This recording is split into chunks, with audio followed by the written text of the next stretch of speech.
Hello, good afternoon, Darren.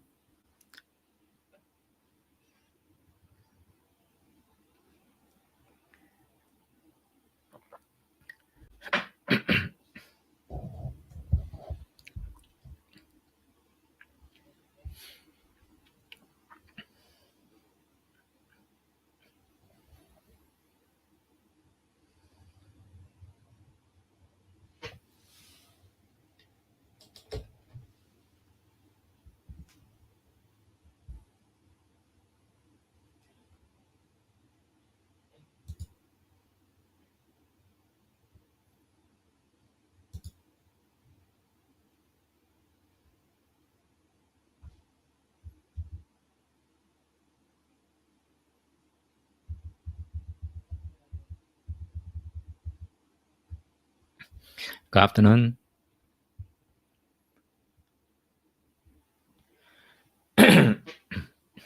How's your day?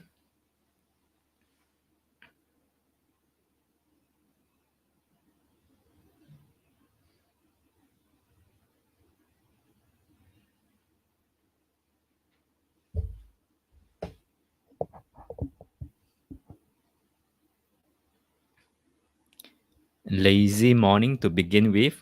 Oh,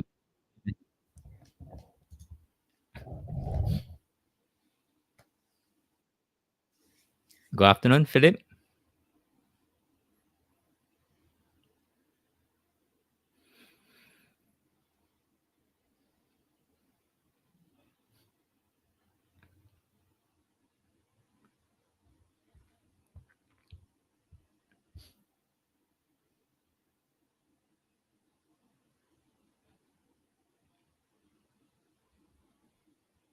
Good afternoon.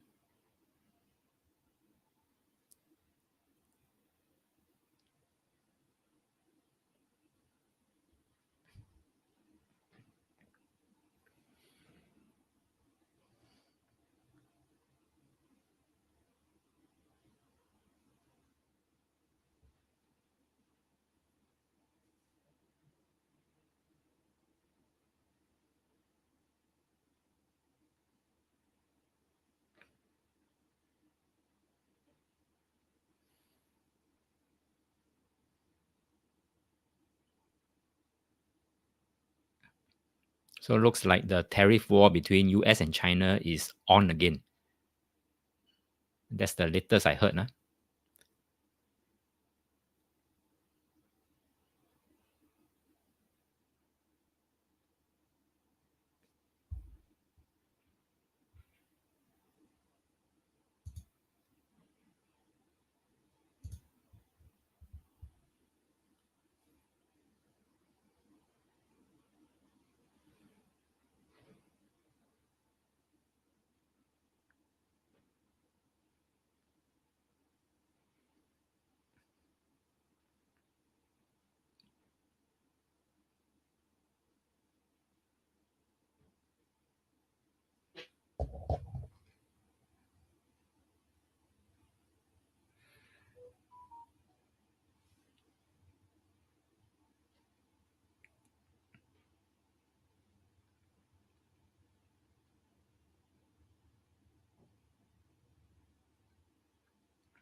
Darren, you're saying seeing the new of the last few days, one of the Malaysian news about the students stepped to date, another one in Australia, Melbourne, a crazy lady suddenly slashed an Asian lady on her throat, almost killed, survived the attack, plus tariff war. It seems the energy of Pingwu really can't ignore with the indication and symptom. Yeah, ad hoc stabbing in the street has become quite common. Remember there was once also this year, what do you call that? Is it a Ukrainian lady was stabbed in the bus or in the train? I can't remember. Something like that. This it happened this year.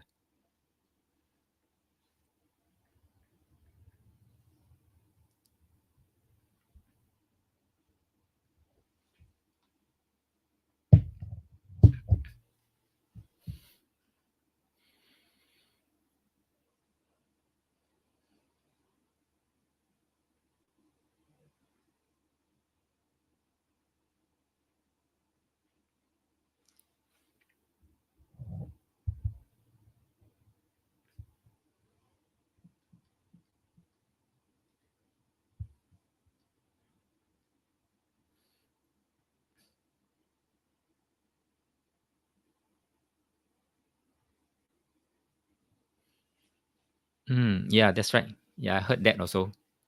That was the very first time I heard, this year. First time I heard about someone being stabbed in the street. And then subsequently, yeah, like what you mentioned, one in Malaysia, one in Australia.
Darren, you're saying this may a sign to reflect when there's no water in the next year Li Chun Bazi chart, mental health and emotional well-being that is lack of.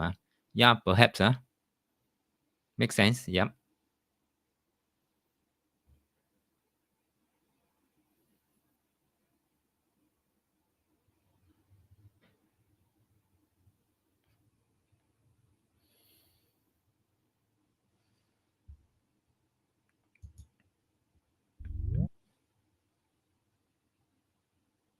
Good afternoon, Mary.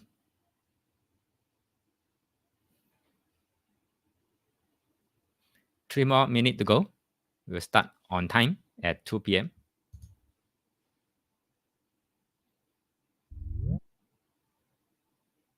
Good afternoon. Good afternoon, Andy. Good afternoon, Master Yo. Good afternoon.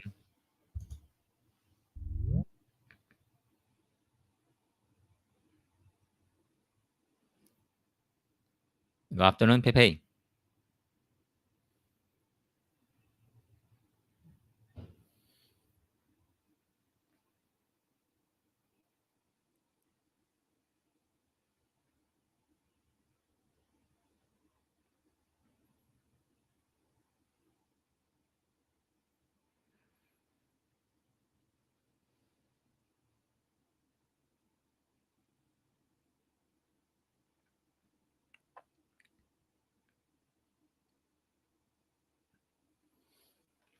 2 more minutes. Anyone studied Huangdi Neijing before? Or Mary asking this course got how many levels? Course and planning long stay. Oh, in USA for 2026 next year, 05年. Okay, so for now, Huangdi Neijing only this program for now, right? Because if you want to go further, because I also want to get feedback from you all. If you all want to go further, we can go pretty deep. For example, the 奇经八脉, for example, the 12 meridians, 十二经络, the 12 meridians, and even deeper into the 奇经八脉. So that really depend on your feedback lah, whether you all still like to pursue further. Otherwise, if not, then as of now, this is the only program.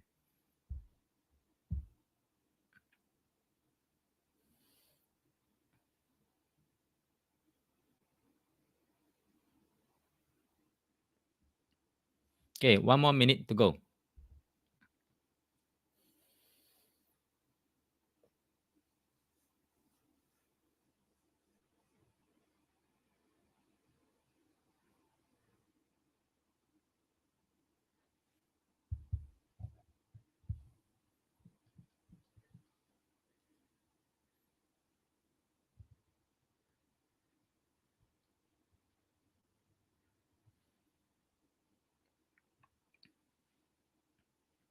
Darren is saying everyone is concerned about max fire.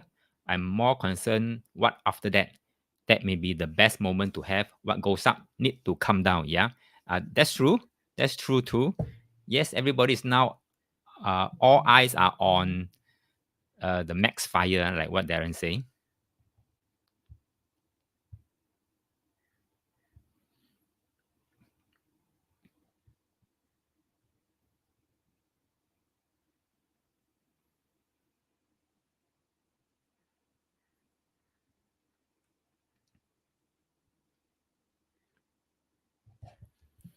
Okay, let's now it's 2 p.m. Let me pull out the slides first. And when I do that, my face will disappear, which is okay.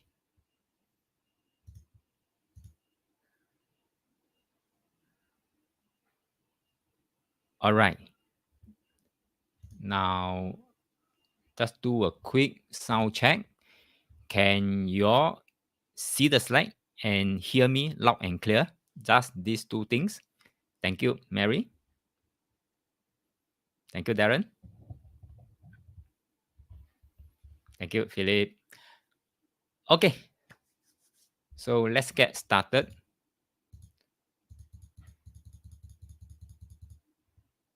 Right. Good afternoon and welcome, everyone.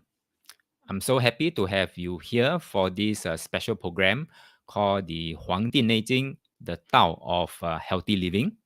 Now, over the next 3 lessons, we are going to explore some timeless wisdom that's still incredibly relevant to our health, our energy, and our emotional well being today. Now, before we begin, just a few quick notes to help you flow through this session. Number one, to maintain clarity during the session, all attendees except myself will be muted. Number two, if you would like to ask a question or share some reflections, click the chat icon at the bottom to open up or to close the chat window. It will appear on the right side of your screen. And third, this entire session, subsequently, the next 2 lessons also will be recorded so you can revisit the insights anytime for life. So please feel free to share any thoughts or questions in the chat anytime. I will keep an eye on it and respond as we go along. Once again, welcome. In case this is the first time you're attending my class, let me briefly introduce myself. I'm Kun Leong, Yo Kun Leong, a I Ching life coach, trainer, and someone deeply passionate about the I Ching. So for over a decade, I've helped people transform their lives using one of the world's oldest system of wisdom called the I Ching. And what I do isn't about fortune telling or superstition. It's about tapping into the energy and clarity you already have and using timeless tools to make better decisions, overcome blocks, and grow with confidence. So, my mission, personal mission, is very, very simple to help you make positive shifts and to make eating easy, practical, and real. So, I'm thrilled to have you here today. Let's begin. Now, every time I start a class or workshop or seminar or program like today, I've always set two simple learning house rules. Now, what are these two? Rule number one, don't believe a thing I say. Now, yes, you heard that right. Don't just take my word for it. You test it, reflect on it, apply it. Only when it makes sense in your own experience, then you keep it. Rule number two, learn with a growth mindset. That means being open, being curious. Even if something sounds unfamiliar, outdated, or too simple to you, stay with it. Often the biggest breakthroughs come from what we tend to overlook. So if you are good with these two rules, give me a thumbs up or type ready in the chat.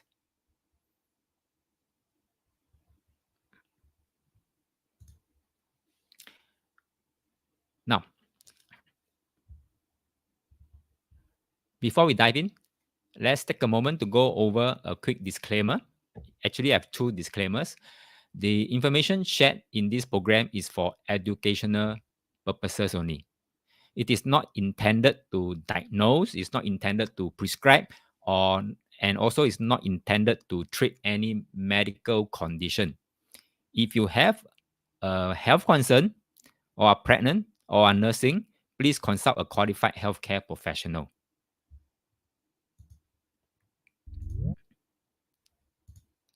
So your success with this program depends on several factors: your understanding of the concepts, your experience with the subject, and the time you put into practicing or applying what you learn. Because everyone is different, we can't guarantee specific results or take responsibility for your actions. So, thank you for your understanding. Let's continue. Now, let's ease in with something light and simple. Let me ask you this: how would you rate your current energy level right now in this moment on a scale of 1 to 5? One basically means running on empty tank now, and then 5 is fully charged and thriving. So my question to you is, how would you rate your current energy level right now in this moment? 1 to 5. Huh? So go ahead and drop your number in the chat. So Mary said 3, middle. Huh? Darren said 3, middle path. Huh? Okay. Philip said 2. Oh, pretty low.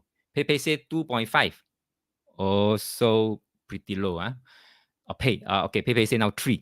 All right. Upgraded to 3. Jay said 4. Okay, good. Very good. So thanks for your sharing. Now, whether you are at a 5, a 2, or even hovering around a 0, you are in exactly the right place. By the end of today's session, we hope to lift your energy, not just temporarily, but in a way that reconnects you with your natural vitality. All right, let's move on. Huh? Okay, here's a quick overview of what we will be exploring together in this program.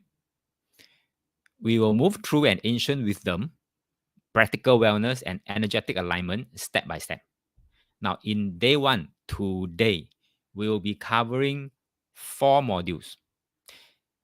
Okay, we will we will uncover the hidden wisdom of Huangdi Neijing that is in module 1.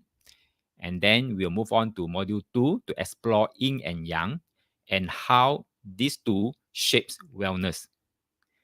After that, we move on to module 3, probably after the break. We'll dive into the 5 elements and their impact on your body and mind. Then we'll end off the day with module 4. Basically, is to reflect on this. There's something called the heavenly truth, 天真, the heavenly truth, a very powerful ancient perspective on living in harmony with nature. Then tomorrow, day 2, we'll go deeper into rhythms and the flow. So we'll cover 2.5 modules tomorrow. So in module 5, we'll discuss the natural cycle of aging and at which stage are we right now today. Okay, so this will be covered in module 5, and then tomorrow we'll move on to module 6. We'll learn how to flow with the energy of the 4 seasons, and then we'll cover half of module 7 tomorrow, which is talking about tuning into the daily rhythms of human life. We only complete half of module 7, and then the rest will be completed in the next Saturday, lesson 3. And that is also the last lesson where things get practical and more profound. So what we'll be covering in day 3, basically 2.5 module 2. We'll complete the second half of module 7, the rhythm work of the daily life alignment. And then for module 8, we'll explore the 4 disasters of life. Basically, this is the alcohol, the lust, the wealth. Yes, wealth, okay, and qi disruption. And last but not least, in module 9, we'll close with the maxim of the Tao. Simple yet powerful ways to live in balance. Yeah. So with this, sound good? Are you ready to get started and make this journey both enlightening and practical for your daily life? Type yes in the chat. Thank you, Mary. Okay, thank you. Thank you, Jay. Okay, let's move on. Welcome to module 1, the hidden wisdom of Huangdi Neijing. In this module, we will uncover the significance of Huangdi Neijing as the cornerstone of ancient Chinese health wisdom and its relevance to mastering life today. Picture a book that has survived centuries. Its wisdom sought after by emperors, revered by sages, and definitely cherished by healers and doctors. I mean Chinese physicians. This is no ordinary text. This is Huangdi Neijing, or loosely translated into English names, is called the Yellow Emperor's Inner Classic. Now, what makes this ancient classic so special? Why does it carry the name of a legendary figure, Huangdi, the Yellow Emperor, who was believed to be the father of Chinese medicine? Inside its pages lie not just medical theories, but profound insights into the cosmic dance of nature and the human body and the mind. Now, what secrets does it hold that can illuminate our path to health and, of course, life mastery? As we unravel its mysteries, get ready to embark on a journey that transcends time and culture, where ancient wisdom meets the modern quest for well being and success. First, let me ask you, why is this book such a big deal? Out of the countless TCM books, why is this one of the true classics? If you don't have the answer, that is fine. I will fill you in. It's because classics don't just teach techniques, they reveal timeless principles that never change. Think of it this way. Imagine you are navigating a forest. You could use Google Maps. In today's context, now we could use Google Maps. We could follow turn by turn instruction, even if it even works in the forest. Or you could master ancient navigation skills, reading the stars and understanding the direction forever. Now, Huangdi Neijing is not just a book, it's a compass for life and health. Also, this text is the only ancient Chinese classic named after a ruler, showcasing its unparalleled importance. So it is not merely a medical treatise. It serves as a blueprint for living in harmony with the natural world. Imagine having the power to tap into the rhythm of nature, aligning your health and decisions with cosmic principles. So this wisdom is not just for doctors, it's a transformative guide for anyone, including you and me, seeking to elevate your life, my life, everyone's life, and unlock the fullest potential. Now, ever look closely at a woven fabric, you'll notice two types of threads. One runs up and down, the other moves side to side, left to right. Huh? So what does this have to do with TCM? Let's break this down. Huh? You know, the vertical thread in Chinese is called jing. It never moves. It's the foundation, the unchanging structure. The horizontal thread in Chinese called the wei, shifts and adapts, and therefore weaving the patterns of change. So in silk weaving, jing is the backbone. It holds everything together. In geography also, longitude lines, the jing xian don't change, while latitude, the wei xian shift with positions. So in knowledge, right, classics like Huangdi Neijing are called jing classics, because they reveal the unchanging laws of life and health. That's why not every book can be considered a jing, a classic. Only the ones that hold timeless foundation truth earn that title. Example, Yi Jing. Okay, so what secret does Huangdi Neijing reveal? Let's keep going. Now, if Jing, the classic, is the unchanging foundation, then what about Lun? Luan Yu, remember, if you heard about this Confucius book called Luan Yu, is a Lun. Okay, so let's break it down. Luan means order, sequence, rhythm. It's about understanding how things unfold step by step. Think about the ripples in the water. One wave follows another in a natural pattern. Or speech. Words follow a sequence. Otherwise, it's just noise. So healing works the same way. Ever notice how a typical cold starts? If you follow the sequence, it typically first a sore throat, and then followed by a runny nose, and then a cough. So it doesn't all happen at once. It follows a natural order. So that's why another high-profile medical text is called Sanghan Lun. If you have heard about it, Sanghan Lun. So Sanghan Lun is a discourse. It is not a classic. It is not a jing. It's just a discourse. I mean, it's for discussion's sake. And it reveals a lot about Sanghan. So it's not just about treating symptoms randomly. It teaches how to reverse disease in the correct sequence to restore health. Healing isn't about quick fixes. It's about understanding the rhythm of recovery. So how does this change the way we see medicine? Let's dive deeper. In TCM treatment, why do two people with high blood pressure need completely different treatments? It seems strange, right? But here's the thing. One person's high blood pressure might be from blocked chest energy, like a pressure cooker about to explode. Another person's high blood pressure might be from a weak kidney energy, like a pump water losing power. It's the same disease, but totally different causes. That's why real healing isn't about just treating symptoms, it's about identifying layers. I'll give you some real life examples. Now, imagine two people who are always tired. One is exhausted from overworking.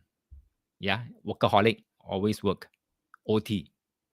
So this person is burning too much energy. That's why he's always tired. Now, the other is exhausted from poor sleep. He's not OT, he's not workaholic, but he's still tired. His tiredness comes from poor sleep because having poor sleep means he is not able to restore energy, therefore feeling tired. So for these two cases, would the same remedy work for both? Of course not. So that's the wisdom of TCM. It doesn't just slap a label on your illness, like autism, like high blood pressure. It looks at what's happening underneath. So next time someone asks what's the cure for XYZ disease, the real question should be, where is the imbalance? So let's uncover how true healing works.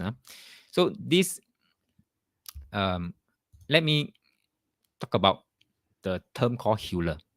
Okay, a healer is not merely a healer of the body in Chinese terms. They are a master of balance, they are a master of harmony, and a master of transformation. They understand the true healing goes beyond symptoms. It reaches the very essence of life itself. So every time I talk about this, it reminds me of a good story. Now, it might make you understand this slide better. It may not. You want to hear the story? Type yes if you want to hear the story.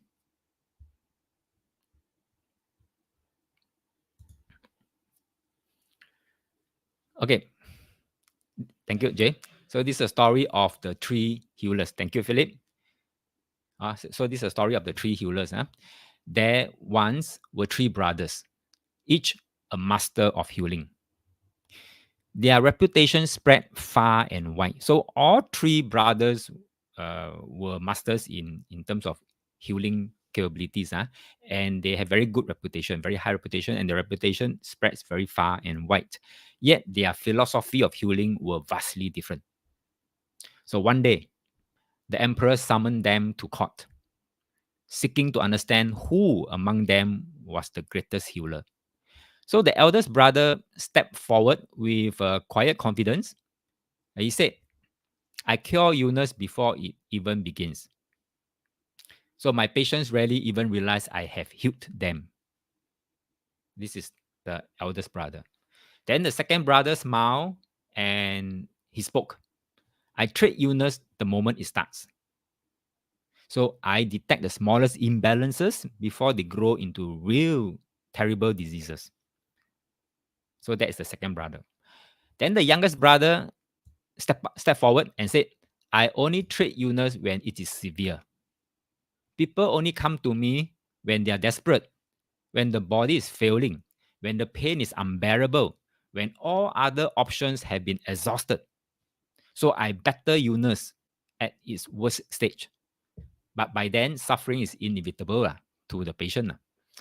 So the emperor listened carefully and then laughed and tell the youngest brother, so you must be the best of the three, right? Now, at this point, the youngest brother sighed. He said, while my fame is the greatest, I am the worst. Why is it so? People often praise the youngest brother because everyone could see his skill. It's very visible. He cured the dying, he saved the suffering, and his results, like mentioned just now, were very, very visible. But the truth is, he was the weakest healer among the three brothers. Now, talk about the eldest brother. No one even noticed his greatness. Why? Because his patients never fell ill. He healed them through prevention. He healed them through balance. He healed them through teaching others how not to get sick. So that's the highest art of healing, to act before chaos arises and to restore harmony before imbalance takes root. So the question here today is for you, in your life, are you waiting to heal when it's already painful? Or are you learning to tune yourself before illness begins? That's the key question for you today. So this is the story of the three healers. So the best healer treats the nation, the second best treats the individual, and the lowest treat the disease. So what does this mean for us? I think I mentioned just now, right? I invite you to think bigger. For those who resolve disasters are seldom, for those who resolve disasters, right? They are usually celebrated because they are the one who solved the problem. Those who avert suffering before it even begins remain unseen. So the wisest know the greatest healer is the one you never need to call upon. The greatest healer are not just treating the ailment itself, they are nurturing the life force that flows through every aspect of existence. Also, again, I ask you this question again. So ask yourself, are you waiting until it's too late to seek wisdom? Or are you ready to master the unseen forces that is shaping your life? If yes, then how can you apply this sage-like healing in your life? And that's what we will explore in this program. So in ancient Chinese thought, the human body is a microcosm of the universe. Just like the sun and the moon, the changing seasons, and the flowing rivers, your body operates on the same cycles. If that is how the nature behave, right, our body behave the same way too. Operate on the same cycles. Huh? For example, do you know the liver, our liver, governs growth and vitality? It is very similar to the burgeoning energy of spring. The heart burns bright like the sun in summer, radiating warmth and passion.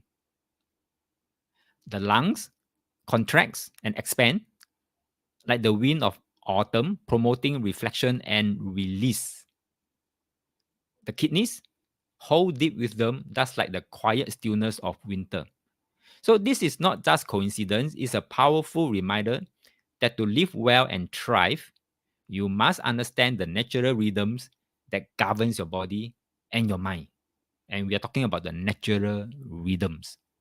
So by recognizing these connections, you can harness your energy and emotions, enabling you to navigate life and your health with greater ease and effectiveness. So let's get personal. What if Pepe is asking, can repeat for lungs and kidneys?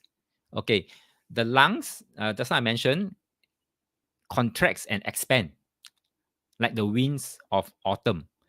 So lungs is also about promoting reflection and release. Release like the tree, releasing the leaves, shedding away the leaves, okay, so that the energy all can go back to the root. So that is the lungs. The kidneys hold deep wisdom. Remember, in all other metaphysics studies, we say kan gua is actually kidney, and kan gua can also mean deep wisdom. So it is like the quiet stillness of winter. So basically, I'm just touching on the surface about these four that can be relating to the four seasons. I will go deeper. Is that okay, Pei Pei?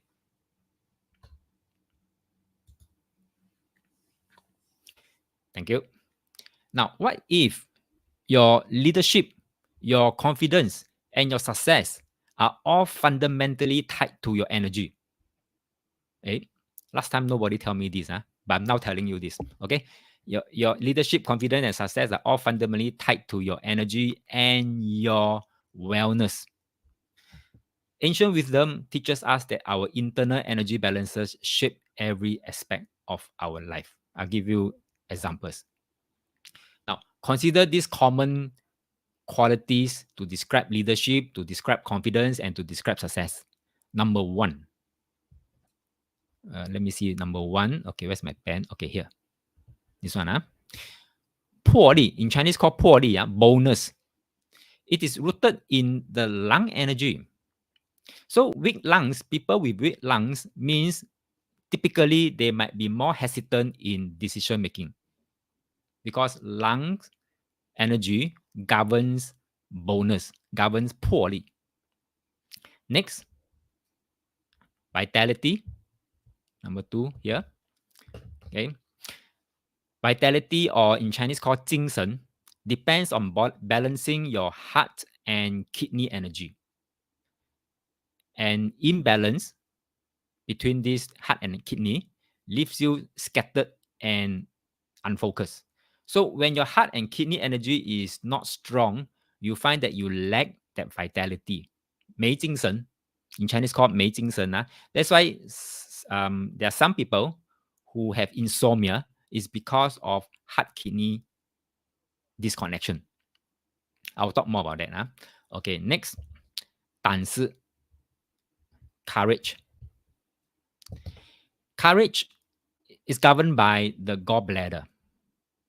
Okay, without it, the tendency is you hesitate to seize opportunity. There's a Hokkien word for it, bo ta.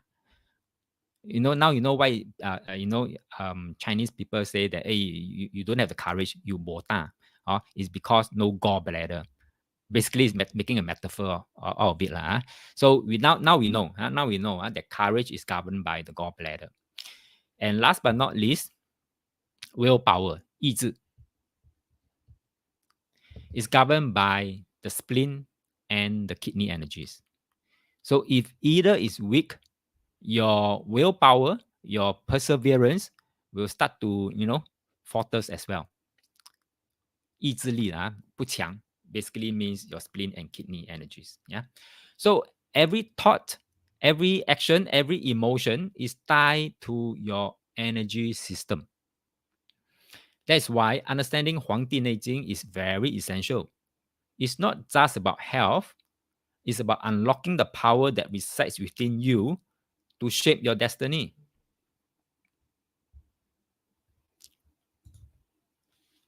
Okay, so now that we have uncovered how ancient wisdom intertwines the mind, the body, and the destiny, let's focus on the unchanging principles and their applications. Let's call the ancient wisdom the way or the Tao. So, how can we translate this knowledge into actionable steps for our life?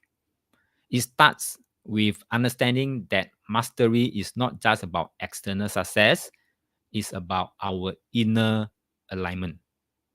So, in the next module, module 2, we will begin to explore the Tao, the fundamental energies that govern our health and our success.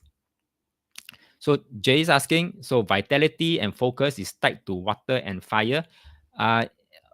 Partially. Let me go back. Okay. So vitality, yes, it is water and fire. Okay. So focus, it could be willpower.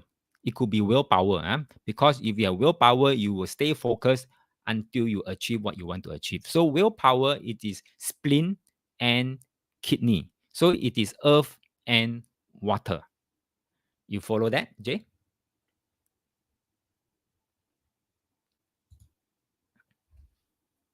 Okay, good.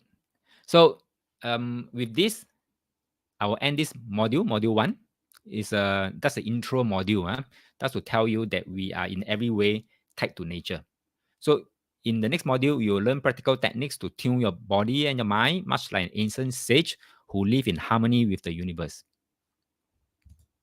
Okay.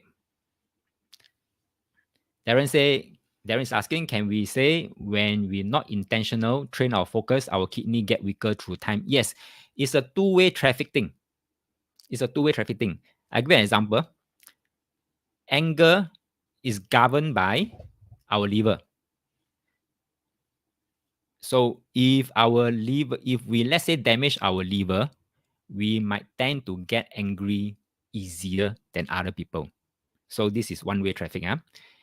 On the flip side, if we get angry very, very easily, that means quick, short fuse, quick temper, we get angry very easily, that anger over time can also damage our liver. So it's a two-way traffic. So like what Darren you mentioned, it works both way.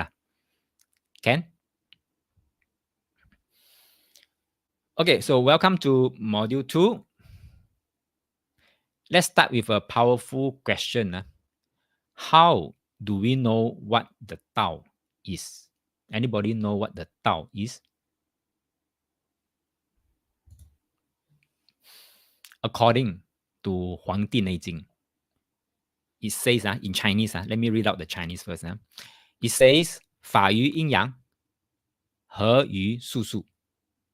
So according to Huangdi Neijing, Tao, this is the definition of Tao, or 法于阴阳,和于术数. Loosely translated, okay, it means Tao is about aligning with yin and yang and harmonize with the numbers and the cycles. So let's be real. The word Tao sounds very, very mischievous. It's not easy to explain. It's not something you can see. is something you live with. Think of it this way: Tao is the invisible principle behind all visible change. When we look at health, when we look at life, and even in medicine, everything boils down to yin and yang. Yin and yang appear in our daily routines. Example, we work hard. Okay, working hard is yang. And then after work, we go back home, we rest. That resting is called yin. Now, if we keep pushing, working without any rest, we get burnout. So if you only rest without any life purpose, then that will be called stagnation. So even in biology, these terms in biology called homeostasis. I'm not sure how many heard about this term called homeostasis. It's just the Western science version of yin yang. That means always going back to balance, yin yang balance. Like blood sugar, temperature, hormones, they are always balancing or always trying to achieve a balance in our body system. So the Tao may sound lofty, but it's right here. Where? You say where? Okay, it's in your sleep cycles, it's in your meals, it's in your mood swings, it's in your daily choices. Tao basically means yin yang. Huh? Okay, so Tao is not a mystery to be solved, it's a rhythm to be lived. Start with yin yang, understand the shift, and then you're already walking the Tao. Take a look at how yin yang shows up around us, not in theory, but in real life. So there's a Chinese phrase called yi yin yi yang zhi wei Tao. So loosely translated, it basically means the Tao is the interplay of yin and yang. So everything in the universe has two sides, and both sides are necessary. Let's venture a bit. So what is yin? Yin represent qualities like stillness, like cold, okay, like darkness, like inward, like the front of the body, like the internal organs called the zhang. Zhang means what's a good word for zhang? In English, it's called viscera. Okay, viscera, huh? Or the form. Anything that has a form is yin, and also including night is also yin. And then the yang. Yang represents the movement. Yang represents the heat. Yang represents the brightness. Yang represents the outward. Yang represents the back of the body, and also those hollow organs called fu. Let me correct myself. When I say the internal organs just now for yin, zhang is actually called organs. Okay? But the fu here, the hollow organs, is called viscera. It's hollow organs. Now, what do I mean by hollow organs? Anybody eat large intestine before? For those who like kway chap, you order the large intestine, that one is hollow organs. It's hollow. It's like a tube. Okay, so it's hollow. And those are yang organs. And yang also represent the spirit. So I'll elaborate a little bit more on the spirit later on. So yang can also represent the day. So whatever I'm listed out here, the yin-yang pair, they will have a very huge influence on how we understand healthy living. Just bear this chart in mind, okay? Because I will be coming back to this yin-yang pair every now and then. So just be sure that you know how to differentiate what is yin, what is yang. So what makes yin and yang more than just pure opposites? Many people think yin and yang are always in conflict. Day and night always in conflict. But in truth, they are not in conflict. They are interconnected and they are interdependent. As the ancient text says, yin and yang are not opposing forces. They are a unified system. Hear this word, unified system of balance and transformation. Here are 4 essential relationships that define this unified system of balance and transformation. Number 1, opposition and constant. Yin and yang oppose each other. We know that. Cold versus hot, rest versus movement, day versus night, so on and so forth. But these oppositions creates balance. Too much heat, for example, then the body uses cooling mechanism to balance off. That's like how a brake controls the speed of a car. Opposition brings regulation. So from healthy living point of view, from Maxim point of view, this is how we see yin yang. The first aspect, number one. Second, interdependence. Yin cannot exist without the yang. Night has the meaning only because there's a day. So on the contrary, yang cannot exist without the yin. So inside and outside, front and back, one defines the other. Example, you know, you look at your palm, right? There is the palm side, there's a dorsum side. Okay, so these are two sides of the same palm, of the same hand. Now, if I ask you to peel away the front, you still have a front. Okay, you still have two sides in the end. So therefore, the yin cannot exist without the yang cannot exist without the yin. Now, the third perspective is the waning and the waxing balance. Now, when yang grows, yin declines, and vice versa. Like the changing seasons, spring to summer, the yang growing, and then autumn to winter, now is the yin coming back, getting stronger and stronger until winter time. So our health comes from this flow. Health doesn't come from stillness. Health comes from this kind of yin-yang flow. And the last aspect is called transformation. Now, under certain circumstances, yin can turn into yang and yang can turn into yin. So think of extreme cold turning into heat, like cold to fever in illness. Or how rest, have a good sleep, will give rise to energy in the morning, yang. So this is nature's law, everything changes. So why does this matter to health? Yin-yang balance, number one, is the foundation of health. Yin in excess lead to yang illness, and yang in excess leads to yin illness. So that's why in traditional Chinese medicine, diagnosis often starts with understanding the yin-yang imbalance. Treatment works to restore the dynamic balance through herbs, through acupuncture, or through lifestyle changes. So these core principles from Huangdi Neijing is not just theory, it's a living wisdom that guides how we care for the body, for the mind, and for the spirit.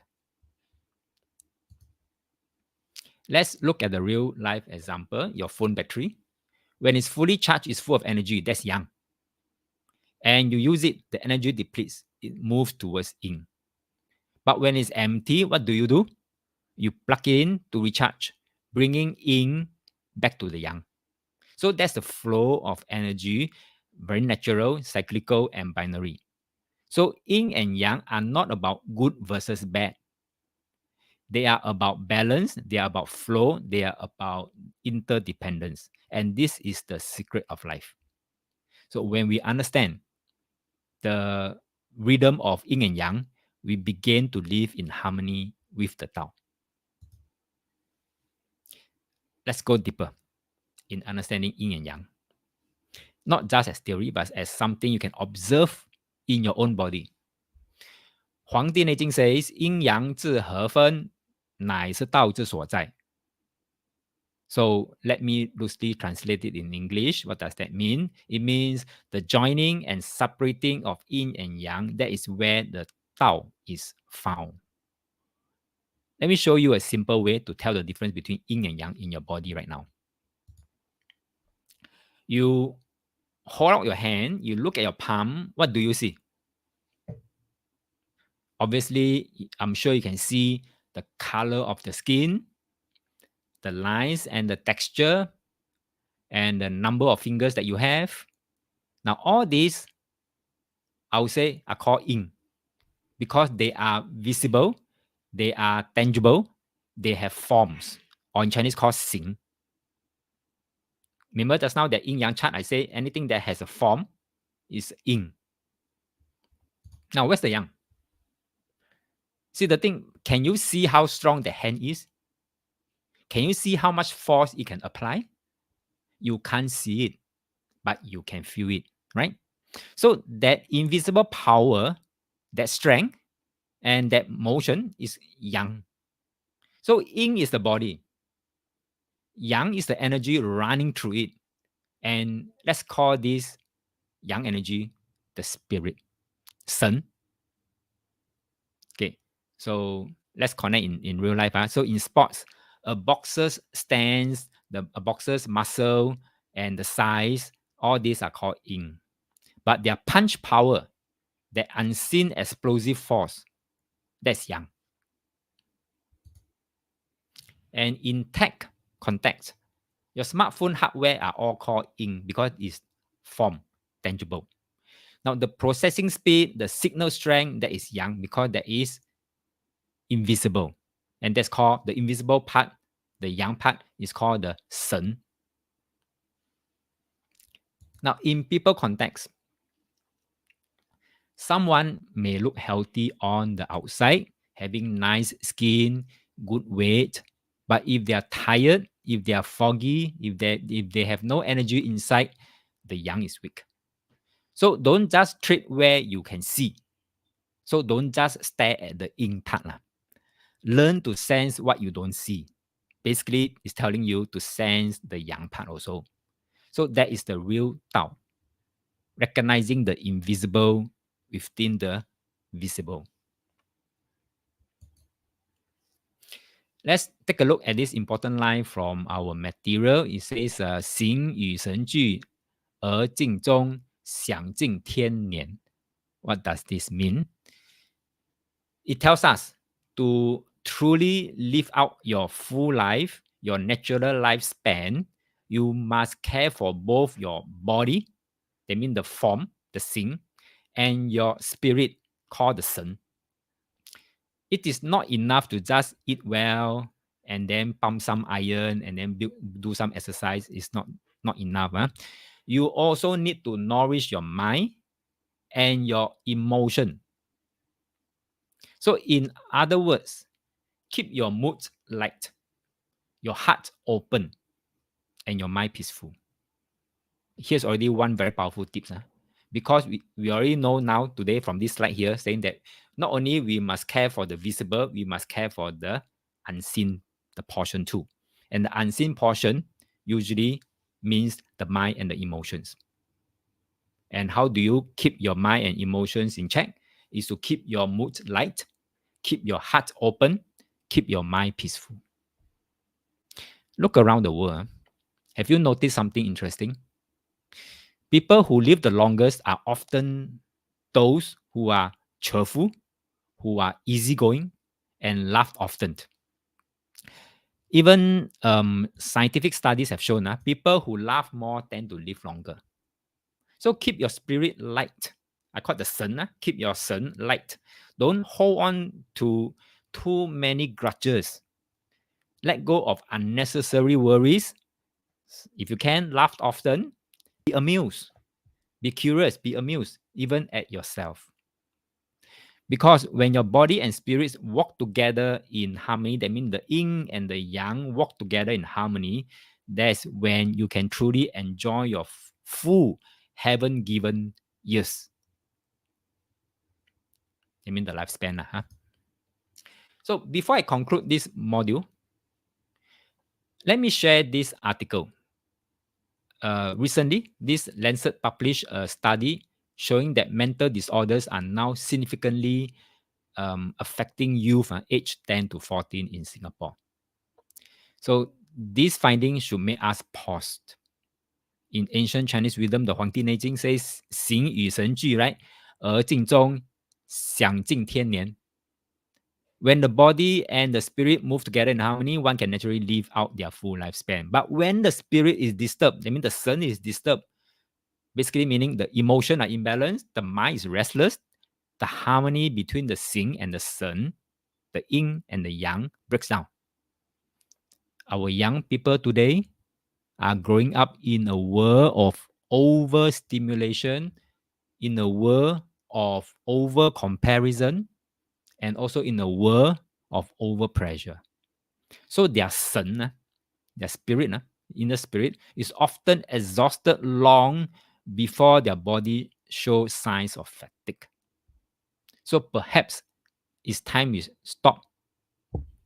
Okay, only asking how do we keep our children physically healthy, and start asking how do we nurture both their body and their spirit, the son, so that they can truly enjoy their years. So this is what that's not that statement 形与神俱而尽忠，享尽天年 really means wellness is not just living long, but living wholesome. You get that? So Darren is saying, now I know why bad people die last. Anything in their mind that expand out into form and act on it. Laugh out loud. Yeah. Okay. Oh, good people always die young, is it? That's what you're trying to infer on the flip side, huh? Okay, so that marks the conclusion of this module 2. Now it's 2:49. Let's go for a 10-minute break, shall we? We've been diving deep into a lot of insights. So let your mind and body have a moment to breathe and absorb what we have covered so far.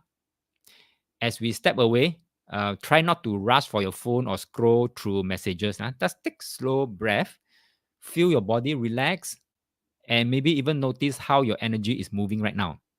I'll set a timer. We'll continue in 10 minutes. So take this time to stretch a little, get some water, or simply sit quietly. So see you back here, refreshed and ready for the next part. Okay, see you back in 10 minutes time.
Anyone back from the break?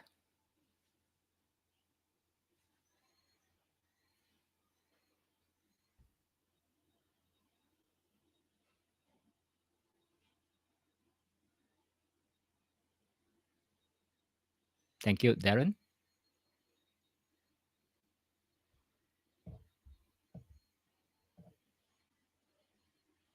Thank you, Alan.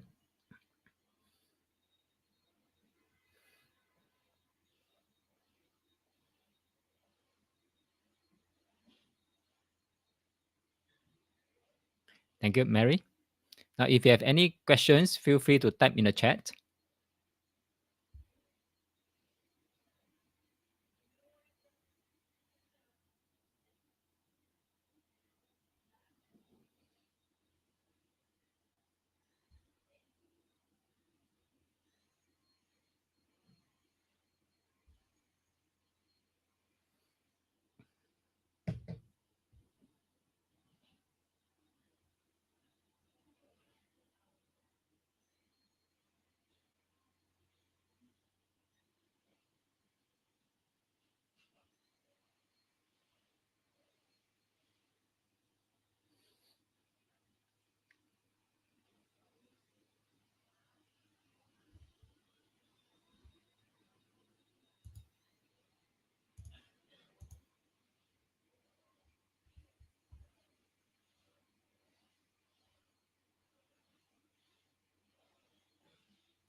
Who else is back?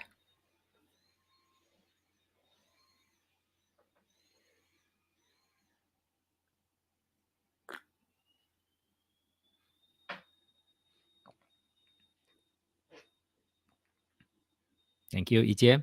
Thank you, Jay. So if you have any questions, feel free to type in the chat. I will address them.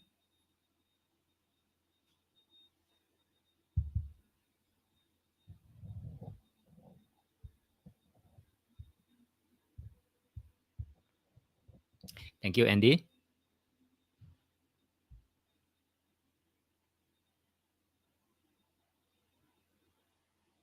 Thank you, Philip.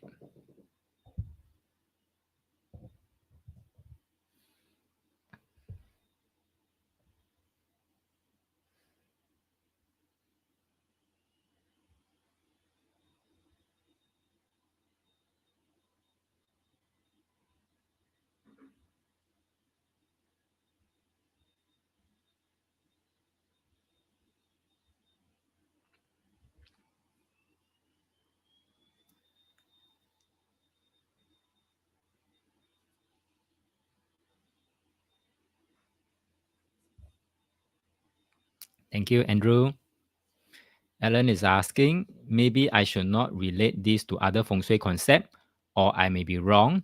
Yang is referring to something we can see, while yin is something intangible. May I know if it's different in Huangdi Neijing?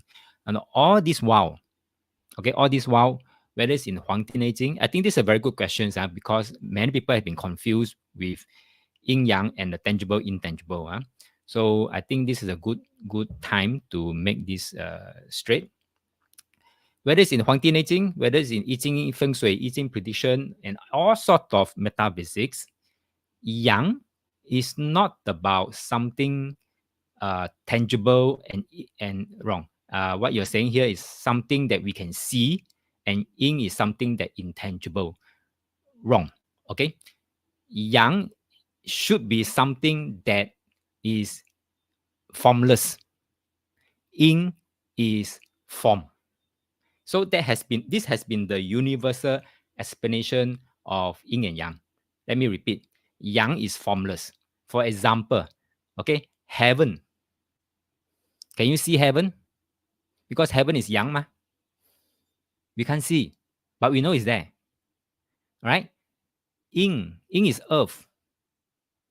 So yin is something that you can touch, you can step on, you can run on, you can bury something in it. It's tangible, it's form, it's yin. So now you can see a difference, Alan and everyone else. So let me repeat. Yang is formless. Yin is form. Okay, thank you. All right. Andrew said, looking forward to hear more on the different root causes to chronic diseases and how can work on it to balance it out. Yeah, but first of all, we must understand the behind the scene concept first. All right. And then on the working out to balance it out, it's best through what call that working on the meridians. Okay. But on the details about the meridian, it won't be covered here because it is a totally whole big topic by itself. But you know enough from this, what call that, these three lessons to know where to work on, to know where to explore further to work on. Jay say, example, mountain is in feng shui. Yeah, mountain is a tangible, elevated earth. If I may put that, it's an elevated earth. So yes, you are right. Mountain is in feng shui. Okay, thank you, Andrew. Okay, so welcome back, everyone. I hope you had a good 10-minute break, a chance to stretch, a chance to breathe, and a chance to let your energy settle. So with this, now that we are recharged, let's move into module 3, understanding the nature of the 5 elements and wellness. Now, if the yin yang we discussed earlier shows us how energy flows, then the 5 elements here will help us understand how that energy transforms.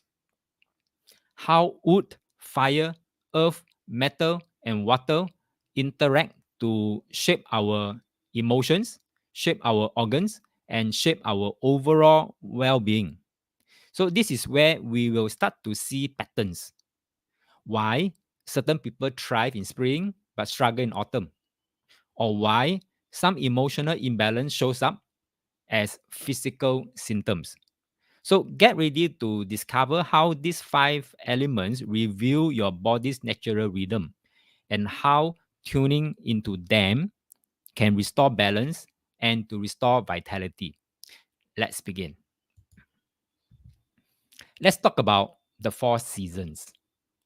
From spring's awakening to summer's intensity, into autumn's quiet release, and finally winter's stillness. This is nature's rhythm. So we're talking about rhythm here. In Chinese philosophy, ancient sages observed this rhythm. We call it the natural cycle, and condense it into a symbolic system called the 5 elements, or in Chinese called Wu Xing. Wu basically means 5. Xing means movement or process. So Xing is not about fixed substance. It's not about the physical wood, the physical fire, the physical earth, the physical metal, and the physical water. But it's not a fixed substance, but a dynamic relationship. So the 5 elements represent nature's flow. Basically, this is what it means. If anybody asks you to define 5 elements, you can tell them safely that the 5 elements represent the nature's flow. Let me elaborate. The wood, okay, the wood, where's my pen? Okay, the wood is about growth and expansion. You think about spring, trees sprouting, everything stretching upward. In the body, it corresponds to the liver. Now, in Huangdi Neijing, the liver is also known as the planner, or also known as the commander. That means Huangdi Neijing loves to assign roles and duties to the organs. So in this case here, for the liver, it is called the planner or the commander. And in life, wood means like new startups or new projects.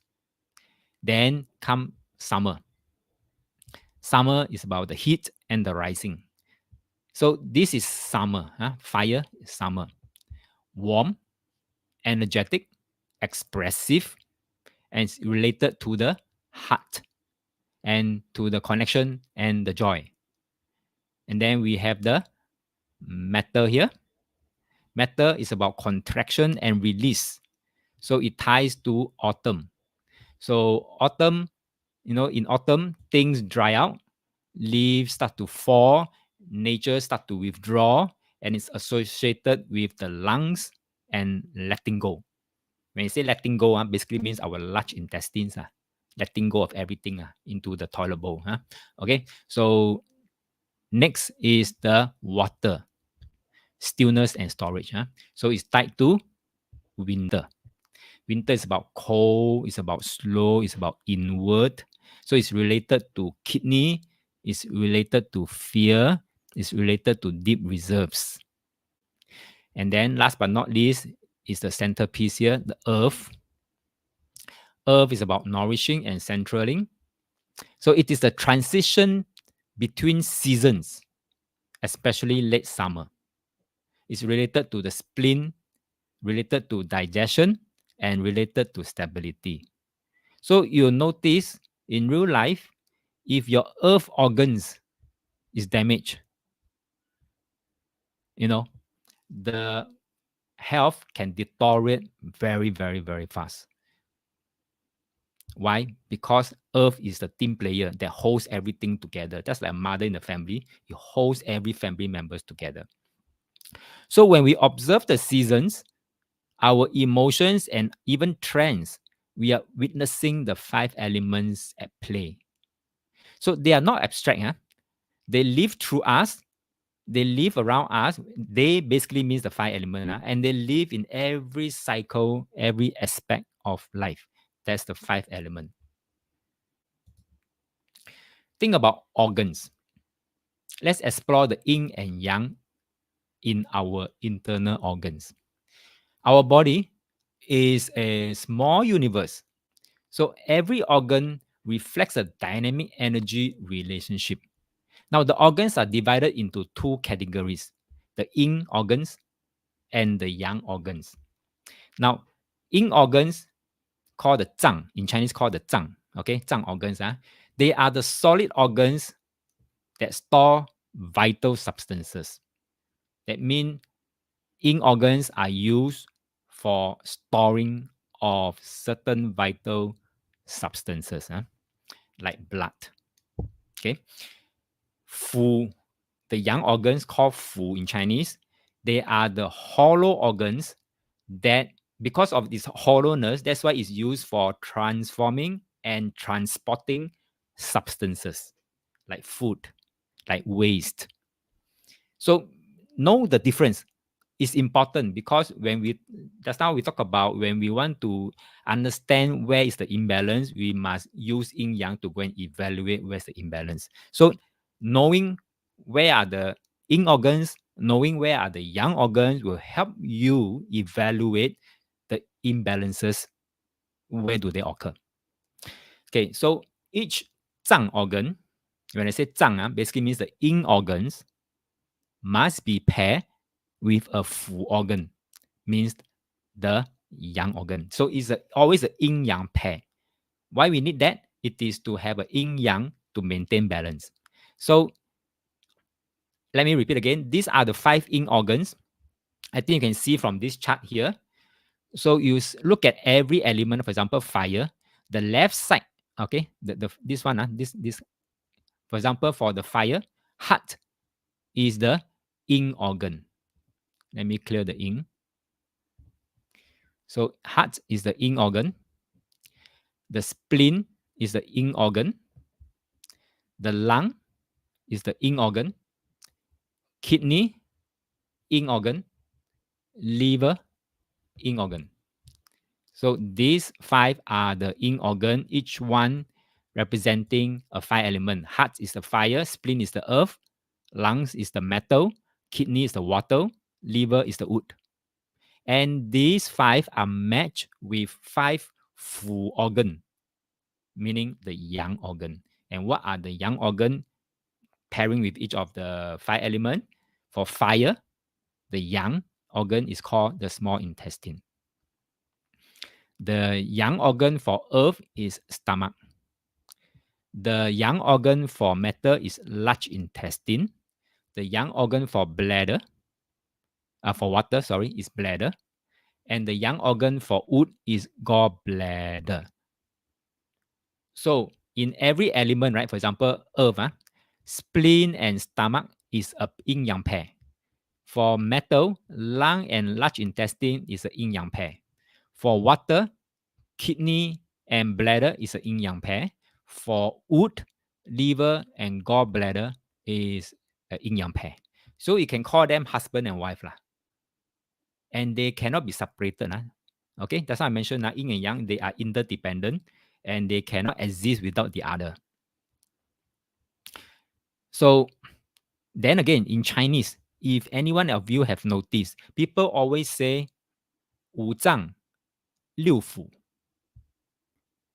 Have you heard about that? 五脏六腑 basically means 5 organ, 6 viscera.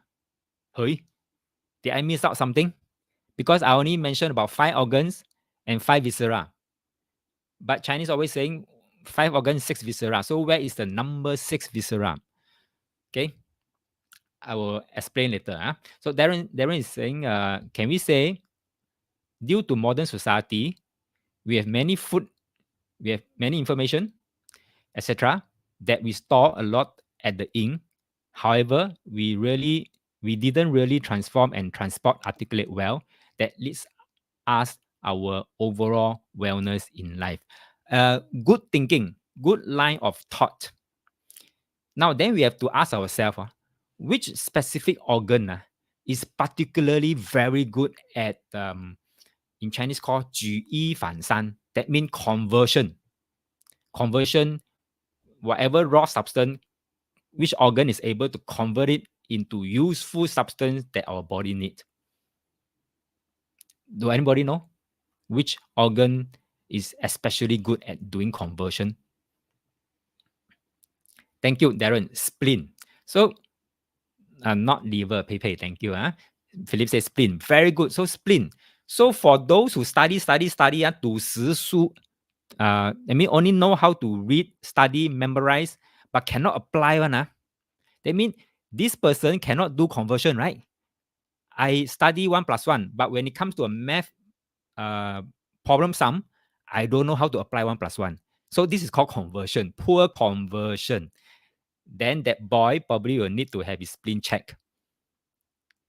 Now you see how it applies when we what I mean is that the 5 elements actually affect every aspect of our life, and all these 5 elements in our body in terms of wellness are all being reflected in the organ system.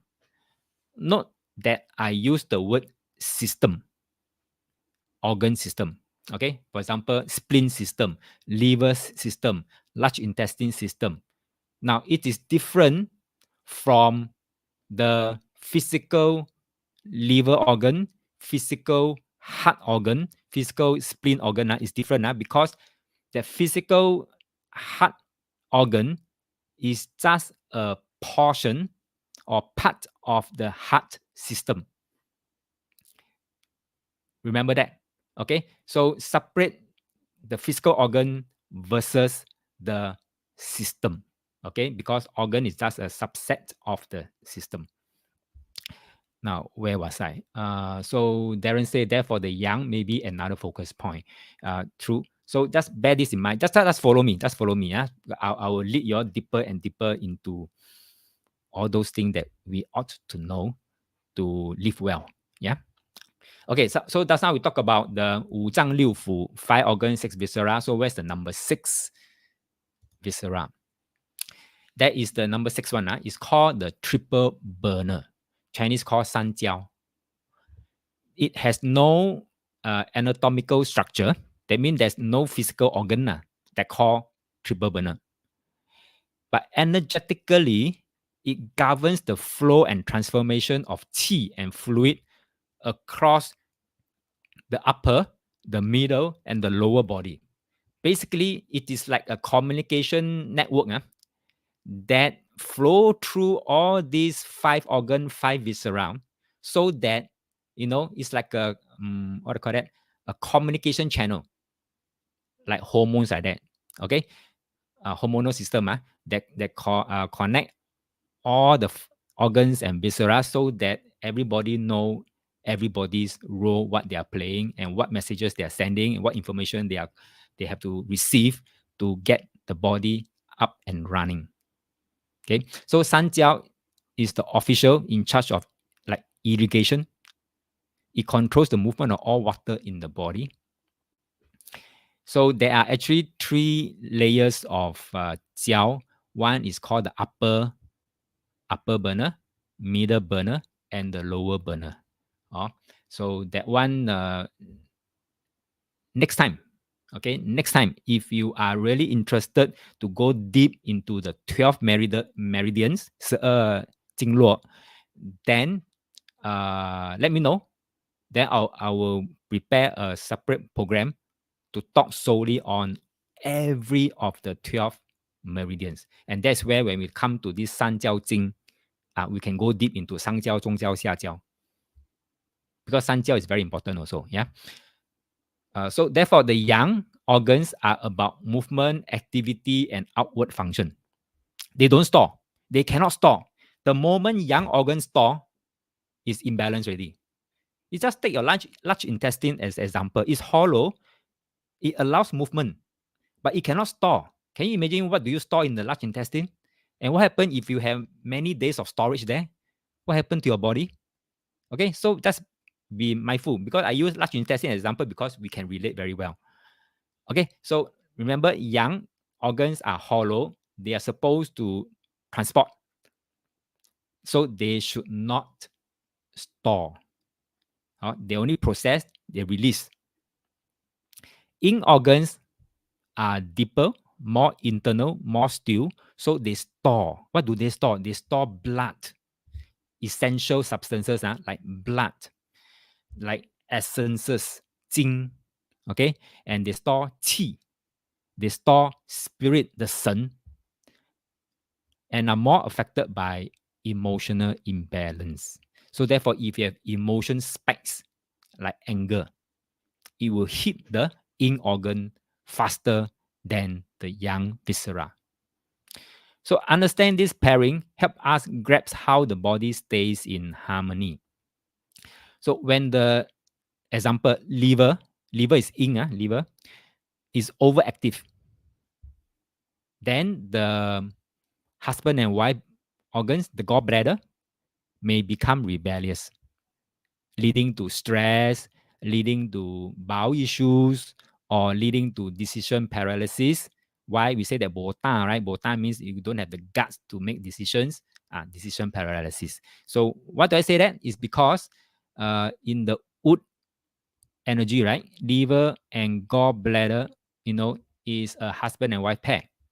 So when the husband is down, or yin is the wife, yin is wife. Okay. So when the liver is down or very weak, okay, then the husband, can become rebellious, no, something like this. So let's now bring the 5 element into our body. I think I've already explained quite a fair bit already just now. And this is where ancient wisdom will meet real life wellness. Jay say, what if gallbladder is not there? Okay, like I've explained just now. Good question, Jay. Good question. Like I've explained just now, the organ, physical organ, is just a subset of the system. So in what you're saying in that case, that physical gallbladder, okay, which is a subset of the gallbladder system, now has been surgically removed. That doesn't mean the entire system, gallbladder system, is down. That doesn't mean that. That's like, for example, if due to an accident, a person loses the pinky finger. Now, pinky finger is just a subset of the entire body. Now, removing the pinky system doesn't mean that the whole body is down. Can you follow the parallel? So we are looking at the system. Even though we remove the gallbladder, the system, if it's still intact, if it's still running, self-sufficient, then it should be working quite okay. Of course, we want everyone to be present to run smoothly. Can you follow that, Jay? It's the same thing. If a person loses the pinky finger, the dexterity will be reduced also, but it still function as a person. Okay, where was I? Okay, so each element correspond not just to a physical organ, but to an entire functional system. I said that system, functional system. And that include emotions, that includes physiological functions and relationship with nature. So let me drill again. Wood, we say wood. Wood is a liver. So liver governs free flow, just like wood grows and spreads. It regulates emotions and supports smooth qi flow. Then the fire, fire is the heart, governs consciousness, governs joy, governs circulation. So like fire brings warmth and movement.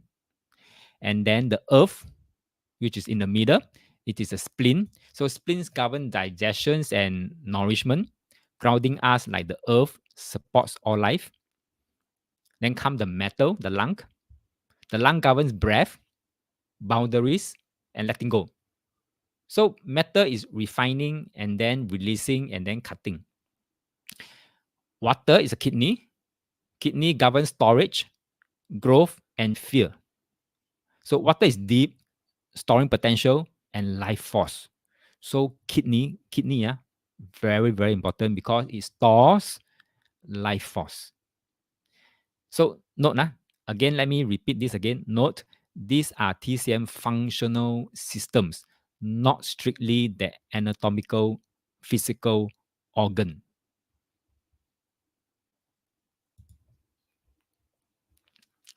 Now, 5 elements also corresponds to climate, correspond to taste, correspond to emotion, correspond to color. So this information here, this table here, Jay say, please repeat spleen. Okay, sure.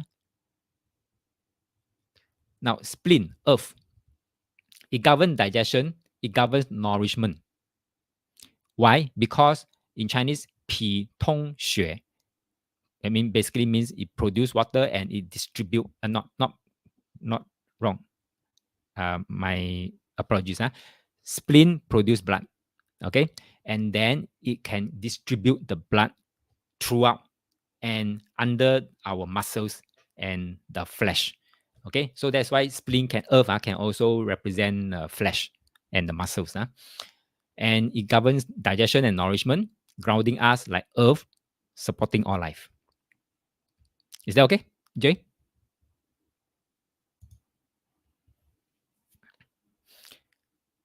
Okay, back to this table, important table. Like I said just now, 5 elements correspond to climate, taste, emotion, color, and many, many more. But for the purpose of Huangdi Neijing and healthy living, I think minimally we should understand this table. So let's take a look. Wood. Okay, wood energy. When we talk about wood energy, it relates to spring season. It relates to wind. Wind in Chinese called feng. Feng, okay, wind. And for taste is sour. Anger is the emotion part. That is the wood energy. And color is green. We are not studying feng shui. We are not studying prediction. But why do we need to know this? It's because straight away when we have arrived in spring, we know wood energy is strong. Liver is supported because wood tangling. Tangling means on duty. Okay, and if it's on duty, that means liver is supported. Something like that. Okay, so that's why we need to know the season. We need to know the climate, the wind. We need to know the taste because when we eat sour thing, that sour energy will go into the liver, right? And then if we keep on getting angry, it will affect the liver. Okay, so if we eat green, for example, green vegetables, then the energy will go into liver. So if we eat black beans, for example, then it will go to the organs that relates to the color black here. So it goes into water. Okay, so let me finish up this table here. Okay. So come fire, it is summer season. and the climate is heat, 热, in Chinese called 热. And then the taste is bitter, emotion is joy, happy, joy, color is red. So you eat red bean and you eat green bean, different energy. Doesn't mean both are bean, it gives you the same energy. Wrong. All right. Green bean and red bean, although they look the same, different. So next is earth. Earth season is late summer. And then climate is dampness. Dampness 就是湿 in Chinese is called 湿 wet. Dampness. Taste is sweet. Emotion is worry. Color is yellow, like millet. Okay, or 黄豆 yellow bean. Matter is autumn. Climate is dryness. Dryness means 燥. 燥. Okay, then taste is pungent. 辛. Okay, taste is 辛. That means, what's a good word for 辛? Spicy. Okay, spicy. Okay, maybe you want to use a more layman way. Spicy. And then emotion is sadness. Sad. Okay, and then color is white. Mala. Okay, good, Andrew. Mala. Mala is metal. So for those who love mala, you're eating metal energy. You're feeding your lung. Okay, and then last but not least, water is winter. Winter is about cold. Cold is Han. 伤寒论 the Han. This is the Han. Okay, cold. And then taste is salty. Emotion is fear. And then color is black. So why am I telling you all this? Is because we will go through the seasons, although not physically in Singapore, because Singapore we only have one season or at most 2 seasons.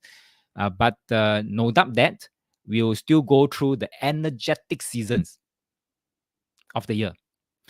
And then with each season come the corresponding climate, which is the wind, the heat, the dampness, the dryness, the coldness.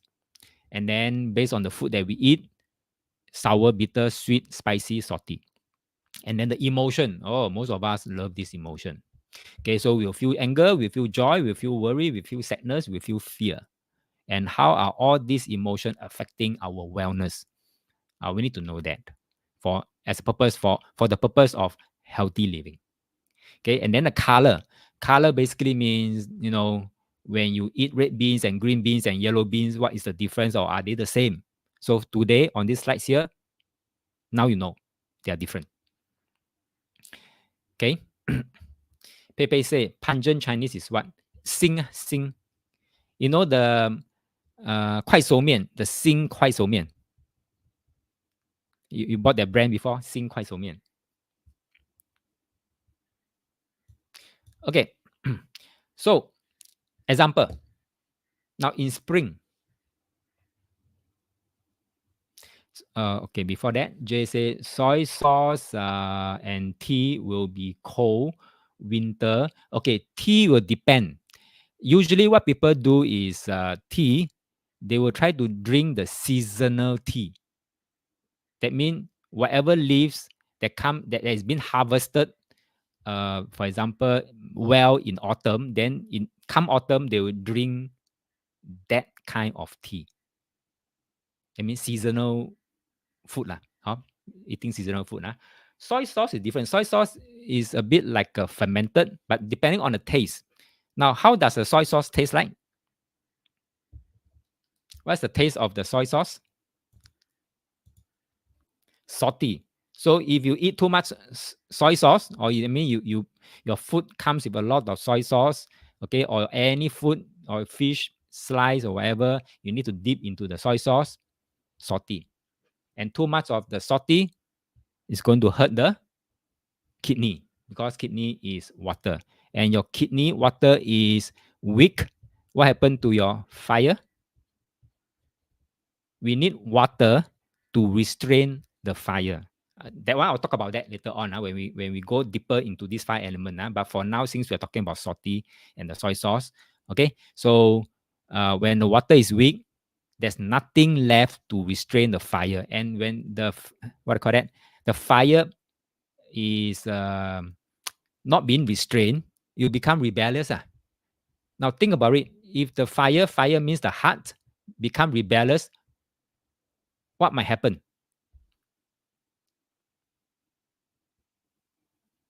What might happen? Thank you, Jay. High blood pressure, heart attack, heart disease, blah blah blah, so on and so forth. So typically, Western medicine, right?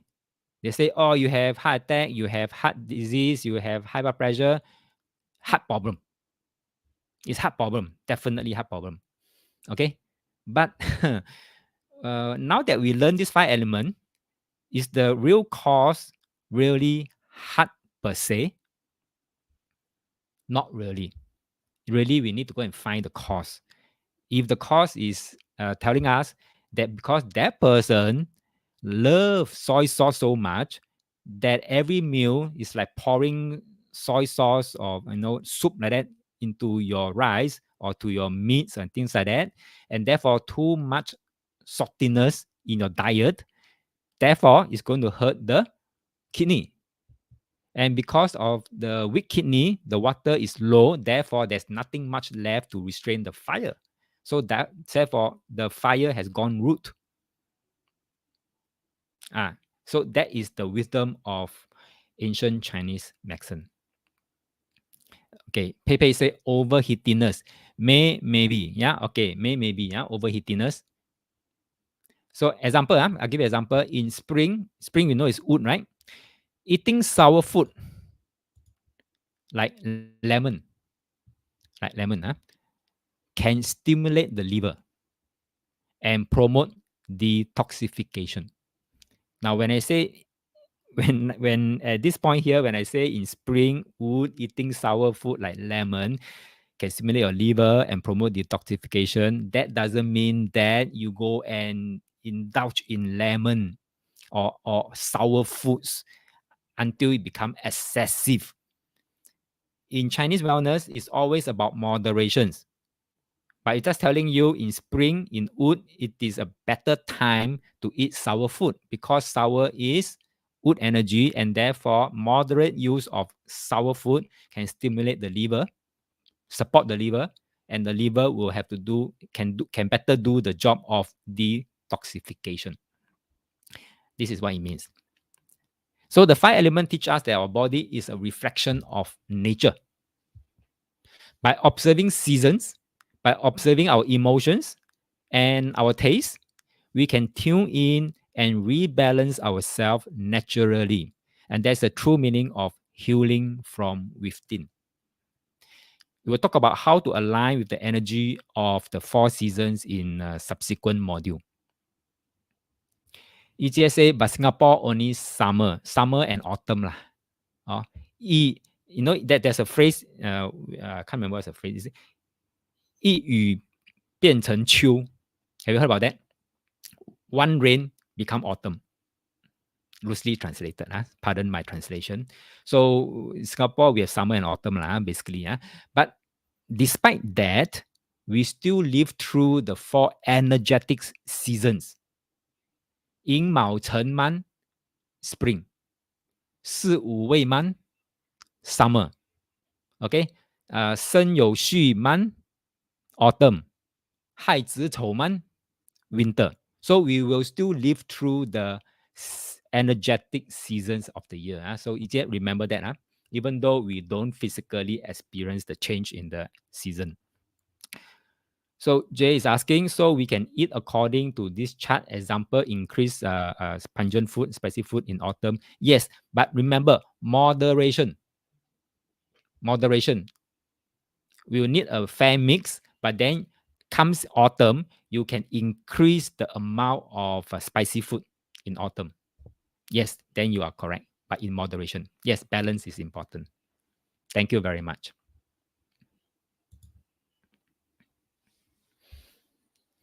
So when the five elements are balanced, the body functions smoothly. When imbalanced system, what did I say? When the five elements are balanced, the body will function smoothly. But when it becomes imbalanced, then symptoms or illnesses will occur. Now, you might be thinking, what do we mean by balance? What do we mean by imbalance? Anybody know? What do you mean by balance? What do you mean by imbalance? Anybody can tell?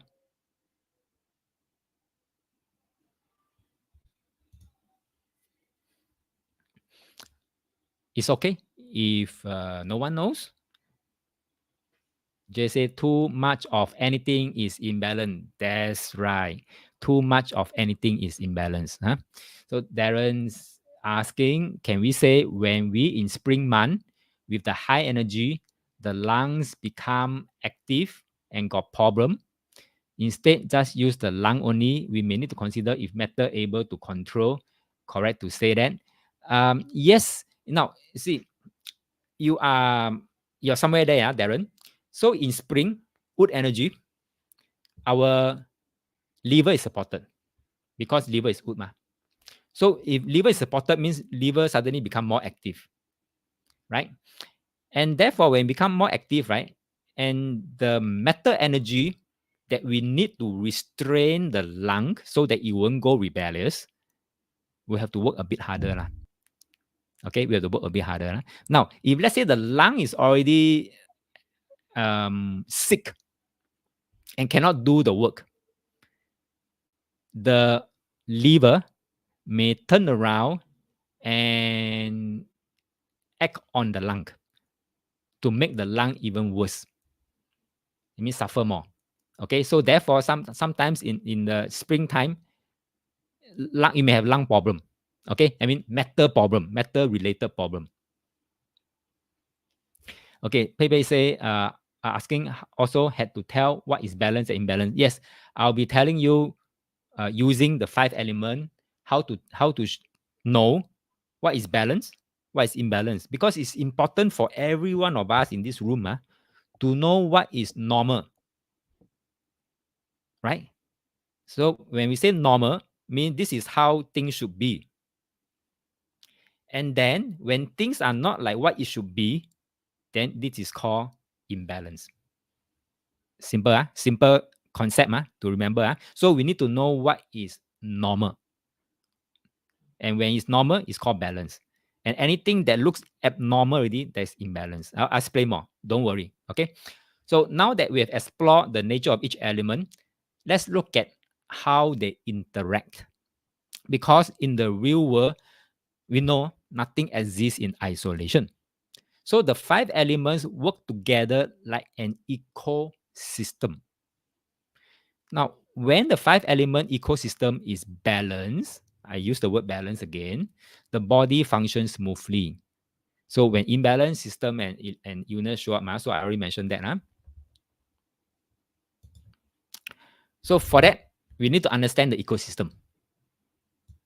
And I think most of you already know the relationship between the 5 elements, but just bear with me because now we are relearning the 5 element relationship from the angle of healthy living, from the angle of wellness. Okay, so listen to me with a growth mindset. Number one, generating cycle, in Chinese called 相生. It means supporting and nurturing. This is a promoting relationship where each element give rise to the next. Or we can also say the mother element give rise to the child element. Example, we can talk about wood energy, okay, fueling the fire, and then tree burn to create the heat, example. So therefore, this relationship is wood is the mother. Oops, oops, pardon me. Okay, so wood is the mother and the fire is the child. Right, this kind of relationship. So on and so forth. And then fire will give birth to earth. So fire now become the mother, earth become the child. And then earth will give birth to matter. So now earth is the mother, matter is the child. And then matter will give birth to water. So matter is the mother, water is the child. And then lastly, water give birth to wood. So water is the mother, wood is the child. And then this cycle will go on and on. So this is called generating cycle or production cycle. 相生, Now, let's talk about another cycle called the controlling cycle. Okay, controlling cycle in Chinese called 相克. So this is a bit different from what we used to understand from I Ching Feng Shui and I Ching prediction. Because I know in I Ching prediction and I Ching Feng Shui, we don't want to be cut. We don't want to be attacked. We don't want to be controlled. But in healthy living, in wellness, we want some form of control. We want some form of restraint so that each individual organ's system will not become rebellious. That's like a society. If we have a well-maintained police force, then the society law and order can be maintained. So we need some kind of check and balance. Okay, so that is called controlling cycle. Now let me explain the controlling cycle. This cycle represents healthy regulation, where one element controls another to maintain balance and order. How it goes about? Wood will restrain the earth. Let me use the word restrain now. Okay, not attack, not control, but restrain. Restrain means you see a policeman, you know you cannot anyhow litter. That's called restrain already. Okay, so restrain. Then earth will restrain water. Water will restrain fire. Fire will restrain matter. And matter restrain wood. So on, so forth. So this is called controlling cycle. And we need a good controlling cycle to be balanced. Now I use the word balance. Okay. So we need, let me repeat. We need this one. We need a generating cycle to keep on generating. Wood to fire, fire to earth, earth to matter, matter to water, water to wood in this cycle, Then we have balance. And not only that, we also need these controlling cycles to be working well also. So if these two is working well, then we have balance. Let me dig further. Let's move from theory into practice. How do physicians actually use the 5 elements to understand illness and then prescribe treatments? In traditional Chinese medicine, we don't just look at symptoms, we match them to the 5 elements. Simple as that. So, for example, someone gets angry very easily. Okay. And perhaps maybe also have tight tendons, tendons, 筋. Okay. So we know anger, okay, get angry very easily, wood energy, and then very tight tendons here. Straight away, we know this is wood energy, has something to do with wood energies. As easy as this. That means if you want to narrow down your where should you look at, where should you troubleshoot, and then design some kind of prevention measures, all go back to the 5 element. And then from there you find that, okay, so anger is wood, tendon is wood, so therefore if anything it should be the wood. So perhaps your tight tendon may be a result of your anger. Why? Because too much anger will hurt the liver, the wood energy, and because the wood energy is being hurt, so therefore it may affect your tendon. So to resolve this tendon issue, you may have to be less angry. It come in this way sometimes, but we need to narrow down the cause and then troubleshoot. But we are not troubleshooting in the blind because we have this ancient wisdom to guide us. Another example, let me clear the ink. If someone has digestive issue and chronic fatigue, now digestive issue, what element? Type in the chat. Digestive issue.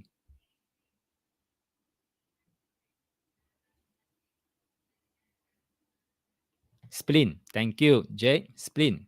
So it's earth energy. Philip, thank you. Earth. So therefore, from the symptom, we look back at this chart, we already know, okay, so it may be something to do with the earth energy. And it could be spleen or it could be stomach. So usually we look at the husband and wife pair. Or we look at spleen, we must also look at the stomach. And we look at the stomach, we must also look at the spleen. It's always the yin-yang pair that we look at. Why? It's because husband and wife. Imagine husband and wife, if the wife is sick, the husband will also be worried. Okay? So vice versa. So we always look at the husband and wife pair. Question so far? Are you still good with me? Type yes in the chat. Okay, good, Jay. Everyone else? Not that difficult, right?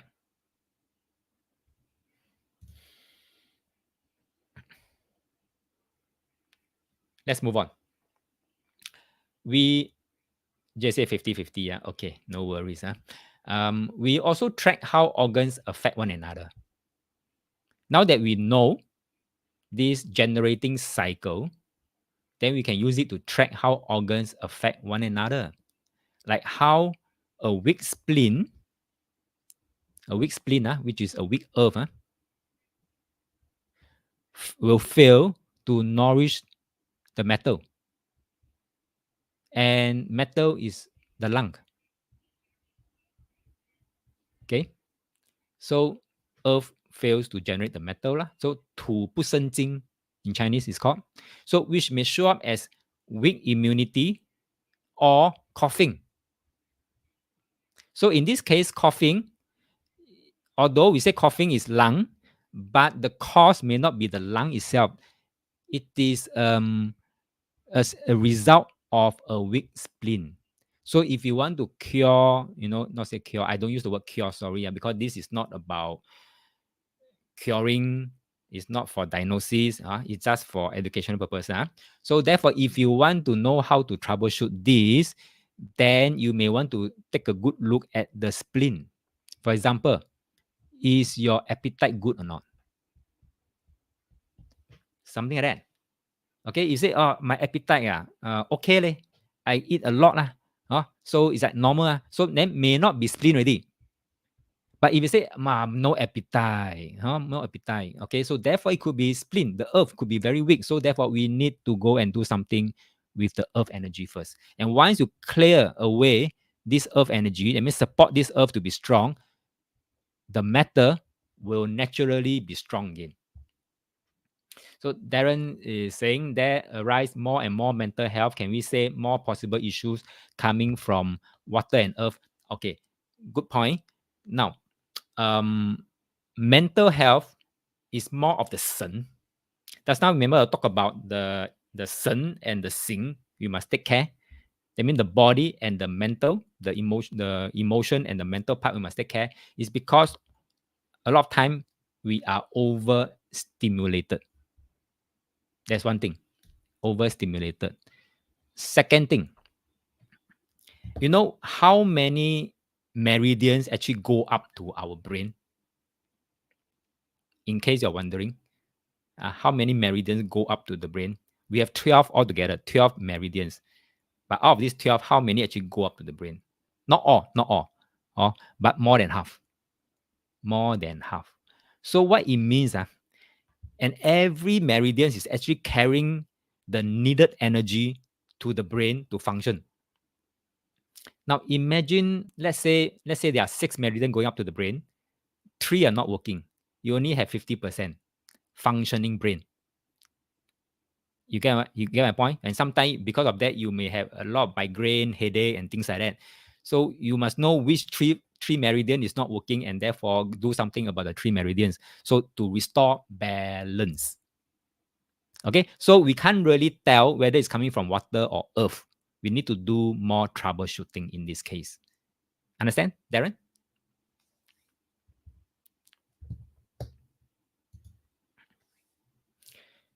Okay, more example here. If you are feeling angry,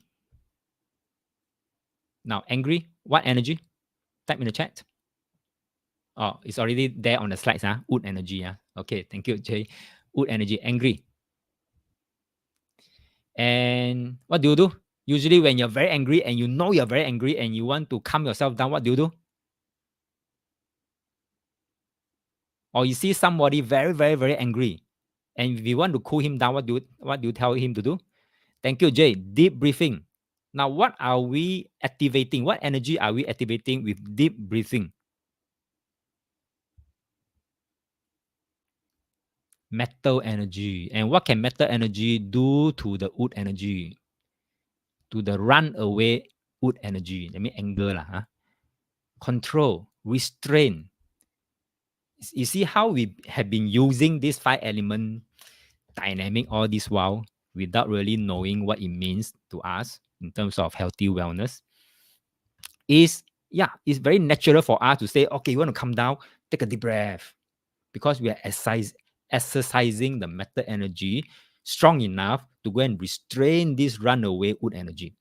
Hopefully can restrain, because that will depend on whether how strong is your meta energy and how runaway energy is the wood energy. So we need to go and measure that also. Okay, so but naturally, typically, most people will use the breathing technique. That means activate the metal energy to restrain the wood. This is called reclaiming the balance.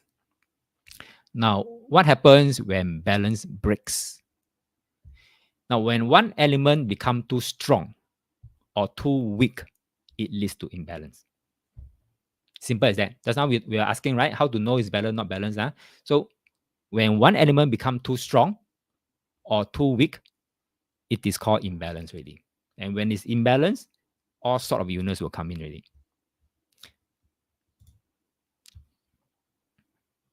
Another example.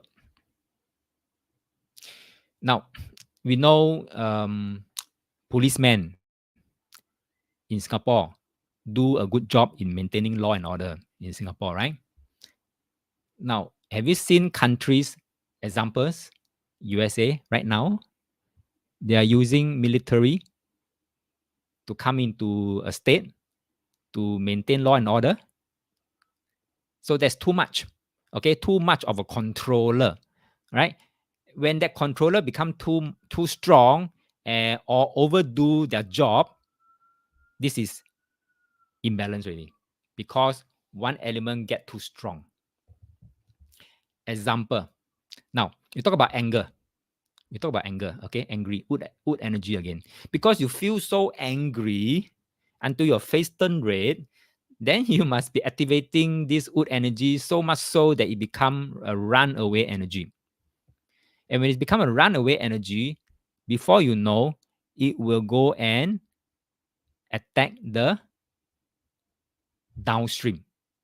And who's the downstream? It is the earth energy, which is translated into digestion. So have you seen a lot of people saying that, oh, I'm now so angry until I got no more appetite to eat my meal? Yeah, this is exactly what happened, because too strong wood energy overacting on the earth energy, and that will lead to losing of appetite straight away.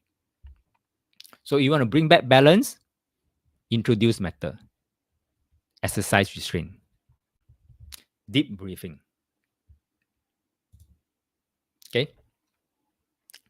So that's how we talk about this, right? So the next time you ever felt chest tightness or shortness of breath under anger, that is your liver overacting on lung.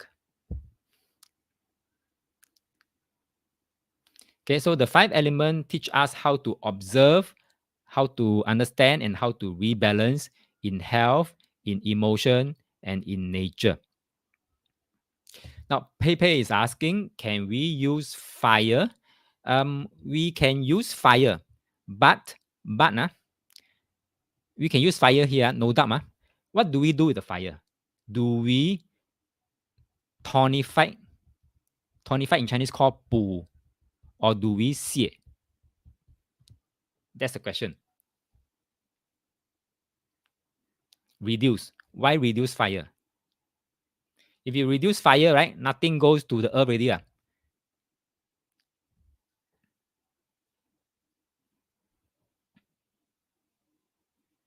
Okay, so we need to understand this relationship here. So I'm not saying cannot use, but what is the most effective way is to use matter. Okay, is to use matter or to restrain this.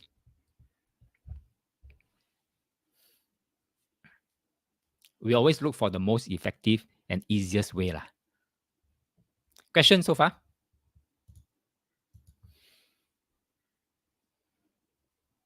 Okay, another problem about using fire, since paper is asking about this fire, is that anger or this wood energy, or we call it liver wood lah, liver wood, is too, in Chinese it's called 死, is too full.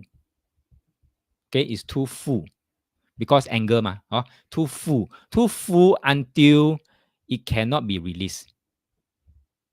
It cannot be released. And if it cannot be released, not only digestion may suffer, fire may also suffer. That's why, have you seen people too angry until got heart attack? It's because the liver is too full and cannot release, and therefore nothing goes to the fire. Suddenly there's a vacuum in the fire energy. Collapse straight away. Heart attack or cardiac arrest. It may happen in this way, okay? Because everyone's body condition is different. But by and large, this is how the relationship works. I will go deeper into this part here, the relationship part, because it's important. It's important. So how do we restore balance? Jay is asking to repeat. Which part of it do you want me to repeat? Is it about the heartbeat? Okay, okay. The heart attack one, huh? Okay. Now, when someone is too angry, we can say that the liver wood is in Chinese called 死. I mean too full. Too full. Okay, too full until it cannot release. And if it cannot release, that means there's nothing to feed the fire. And if there's nothing to feed the fire, basically means that you are creating a vacuum in the fire energy. And therefore, we can see a lot of time, especially older people or those with heart problem, when they get too angry, suddenly they will just collapse because of heart attack. And why do they have heart attack because of anger? Is because of this fullness. Okay, 实症. Therefore, affect the fire energy. So this part here, can you follow, Jay, and everyone else? Okay, thank you. So how do we restore balance in the body using this ancient 5-element system? In classical Chinese medicine, physicians develop powerful and very elegant strategies rooted in the dynamic relationship between the 5 elements. Let's take a look at these 2 strategies to bring back balance. These 2 strategies is to bring back balance. Number 1 is called 实则泻其子. Okay, 实则泻其子. Loosely translated means if the organ is in excess, drain the child. So remember just now when we are talking about the anger and the wood and the fire, and then Pepe said, can use fire? Yes. So I ask again, should we reduce or should we tonify? Okay, so based on these strategies, it may work. Okay, meaning if the liver, the wood is full, is in excess, then we can consider draining the child, which is the fire. Right? Example, if the fire is too strong, we can drain the spleen, which is spleen is the child of the fire. That is the first strategies. Right? But then again, everyone is different. So we need to know that whether the fire, for example, in the case of anger and the fire, the wood and the fire is healthy or not in the first place. Can it take the impact of reducing or draining the child? Can we take the impact or not? Or otherwise, if let's say there's already a heart issue and we go and drain the heart some more, the fire energy some more, worse, we are making things worse. So we need to make sure that the heart, that the fire is okay. Pepe is saying wood fullness cannot release to fire, lead to heart attack. Then if normal fire energy is good, still lost to the full wood, this is a new concept. Yeah, that's like I said, listen with an open mindset, because whatever we are learning today, I don't think there are anyone out there sharing this kind of information, unless you pay a good sum, a good fee, good amount of money to go and take up the TCM full program. Then they probably will tell you about all this, but they may not tell you from the Yijing point of view.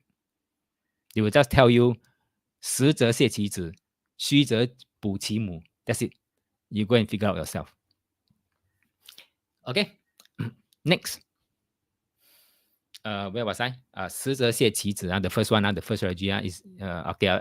I've spoken about the first strategy. Let's move on to the second strategy called 虚则补其母.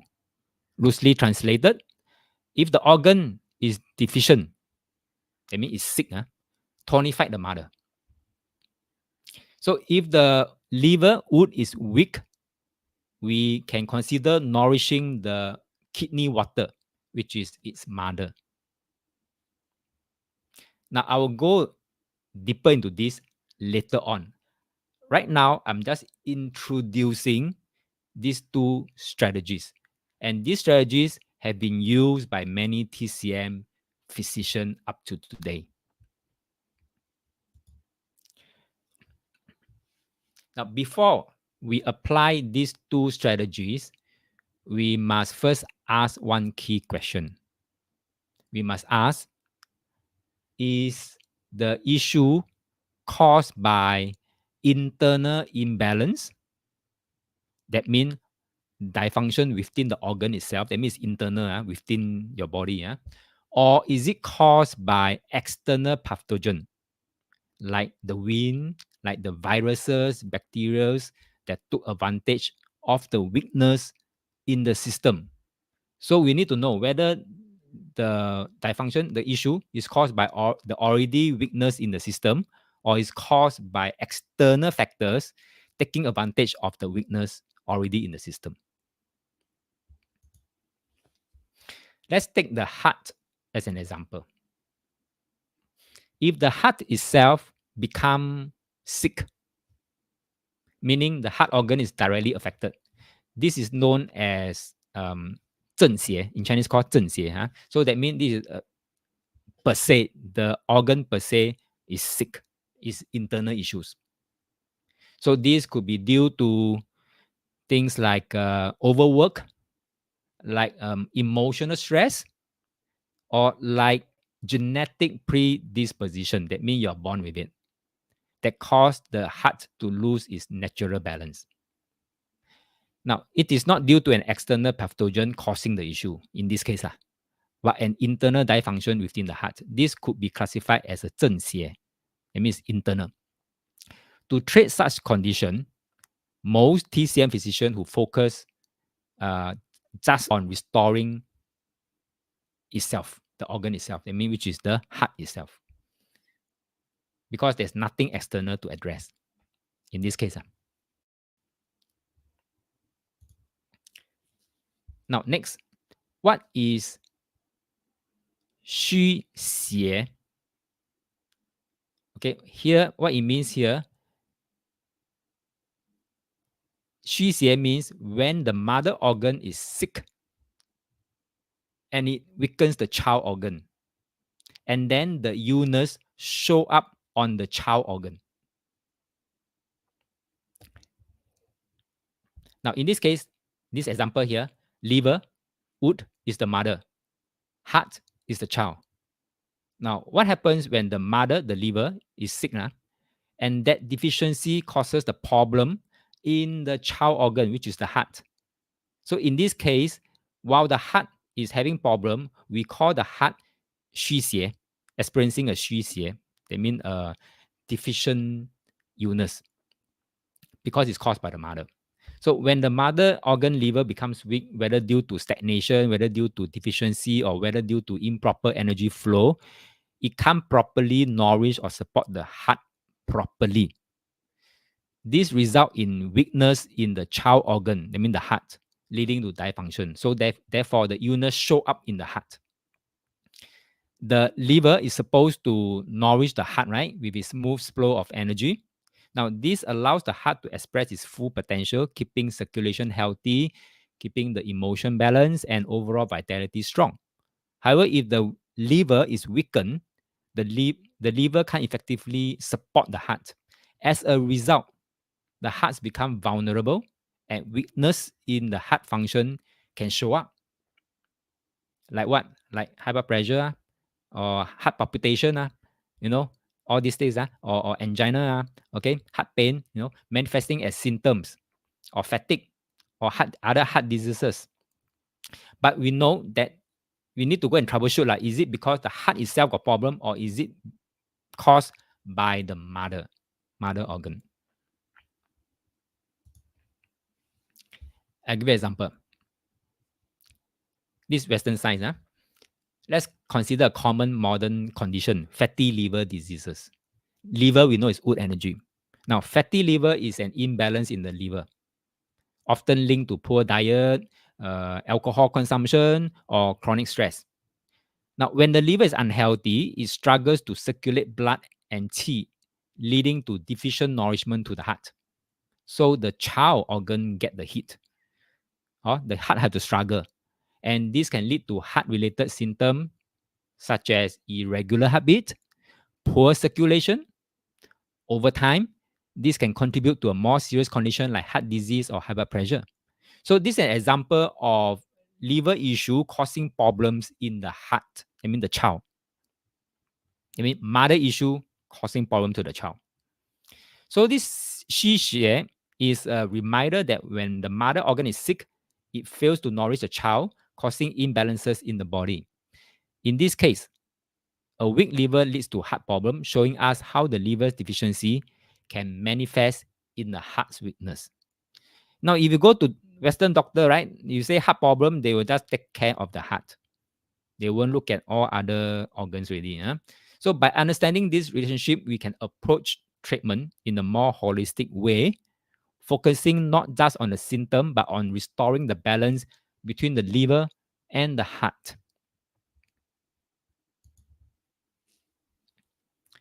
Let's explore another type of illness. It's called excess evil.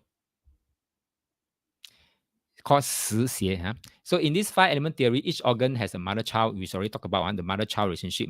So in this case, example, mother is the heart, right? And the spleen, the earth, is the child. Now, what happens is when the child, the spleen, is sick and its dysfunction begins to burden or to trap the mother. That means it's not mother causing the child to be sick, but it's the child causing the mother to be sick. Okay, so what it means here, if let's say the child organ is too full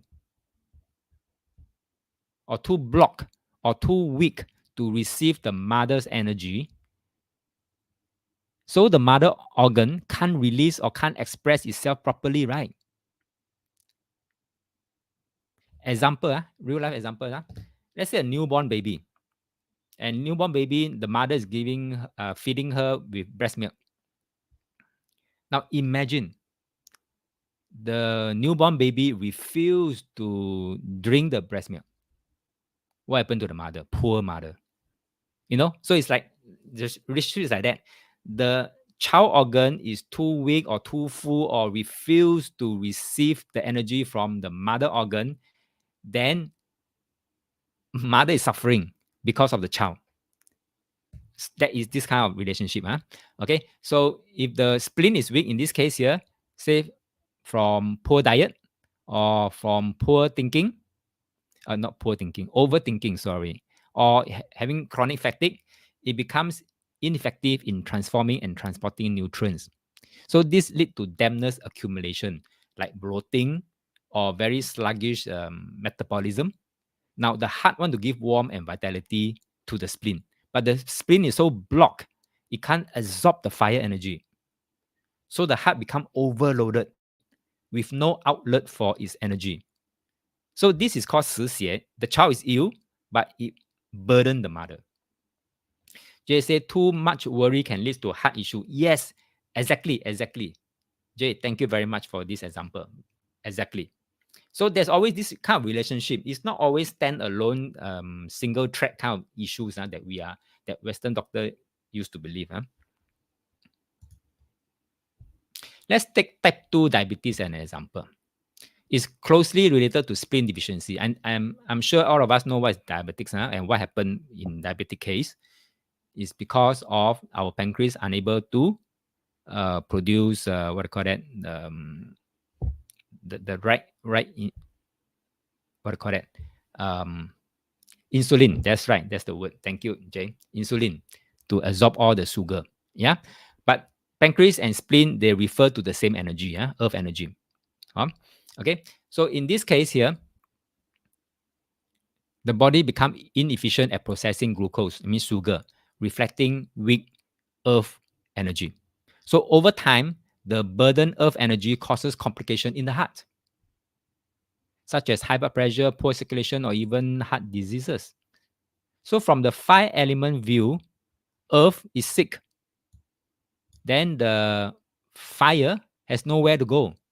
So it leads to heart overloading and heart functioning. So this is a classic case of child organ imbalance damaging the mother. Now, this case reminds us it's not always the organ that show symptoms that is at fault.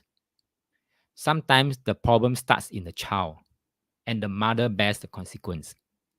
That's why Chinese medicine always look for root patterns, not just surface symptom.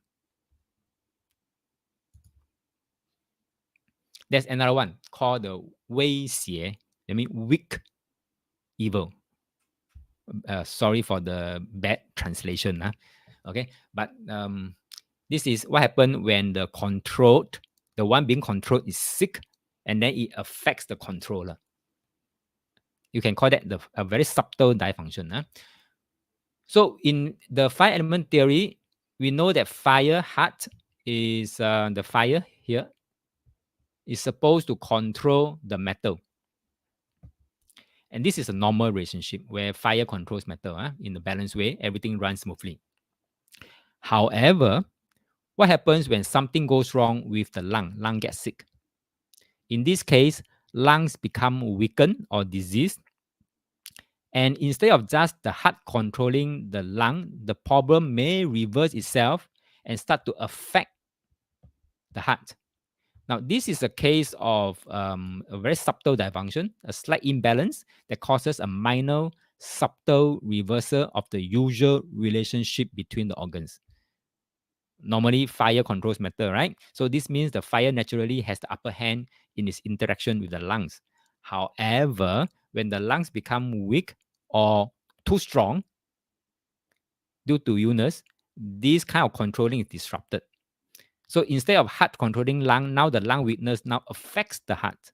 So this imbalance slightly shifts the energy to the reverse relationship, resulting in malfunction of the heart, such as fatigue, shortness of breath, and mild chest discomfort.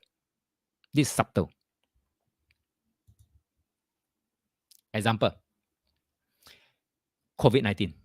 Many people who have had COVID-19 experience lingering symptoms, including lung issues, which is metal issues, even after the virus is no longer active in the body. This can lead to lung inflammation or COPD, which make it harder for the lungs to function normally. In some cases, lung problems like this can affect the heart. So people with lung issues might notice they become short of breath or feel tired more easily. So even though the heart is not directly diseased, I mean, fall sick, the lung damage slightly reverses the flow of energy, leading to minor heart-related symptoms. This is a classic example of a small but subtle disturbance caused by lung weakness that slightly impacts the heart. So in summary, this subtle dysfunction represents a small disturbance in the natural relationship between the organs where weakness in the lungs cause slight dysfunction in the heart. Can follow? Is it getting more and more complicating already?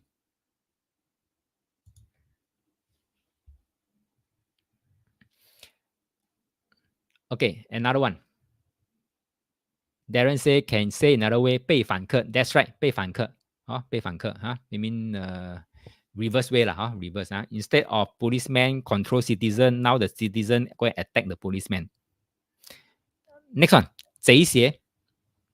In the five element theory, the water, I give an example, the water energy supposed to control fire energy. So the kidney are the source of water, which is meant to cool and moderate the fire of the heart. So when kidney function is compromised, that means now the controller, the policeman, is compromised. Okay, this control over the fire is lost. In this case, kidney are no longer able to restrain the fire, okay, or the heart, and therefore the heart or the fire can become a runaway horse, and therefore, creating problem for the fire. Okay, so in this situation, the kidney are weak. So instead of cooling down the heart, they contribute to the heart's imbalance, leading to a more serious issues. Now, example. All these are real examples, but right now we are looking at the same examples from Chinese medicine point of view, or from Huangdi Neijing point of view. So in renal failure means kidney failure, the kidney inability to filter toxin properly and regulate fluid levels can cause a buildup of waste product in the blood. Now, this can lead to elevated blood pressure and increased heart strain. Now, because the kidney are not regulating the water enough to restrain the fire from the heart becomes overactive, run away, causing damage to the what system do we call that? Cardiovascular system. So patients with chronic disease, kidney disease, often face heart complication as a result of the kidneys not being able to control the heart fire. So sum up on this the runaway evil refers to a serious imbalance. Serious imbalance. That's not the one is subtle. This is serious, where the kidneys are too weak to control the heart fire. That's like policemen are too weak to control the citizen. So when the kidneys fail, they no longer provide the cooling effect, and the fire of the heart become too intense, like run away, leading to significant heart problems like heart failure or all sort of heart-related problems. Okay, so this concept again is a reminder that the health of one organ can profoundly affect the balance of another, and we must always look at the interconnectedness of our body system. Now, when we have completed all these five evils thing, when we say these five evils, we are referring to the five types of pathogenic relationship between the organs based on the five elements: wood, fire, earth, metal, water. So let me repeat. 正邪 means the direct evil is called it basically means a dysfunction within the organ itself. Right? That means nobody caused it, but the heart itself. I take heart as an example here. Itself is the one that is sick, so it's called 正邪.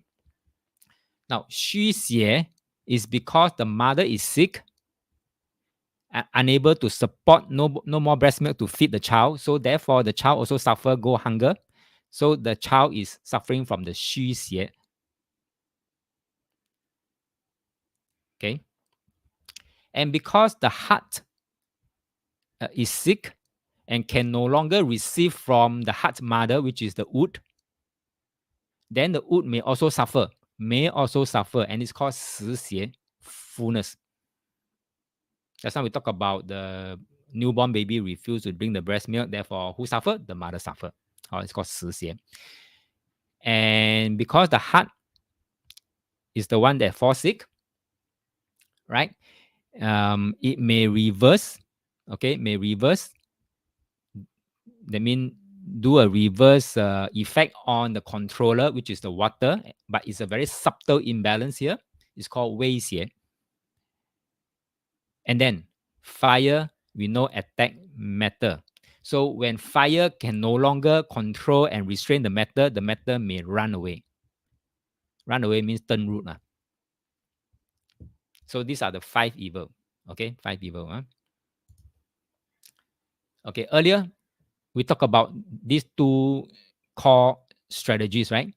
How do Chinese physicians and acupuncturists use them? Basically, it's these 2 strategies. Let me go further in how they really apply, whether it's in Chinese medicine or in acupuncturists. Let's take a look at this. Example, when the spleen, the earth, becomes sick, we know it can go either way. It can go either way. It can maybe it can affect the heart, the mother. It can affect the heart, the mother, okay, because earth is the child of fire. So in this case, spleen is sick and it can't receive support from its mother, the heart. So the heart become overburdened, unable to offload its energy, and ends up accumulating excess. That's like the poor mother.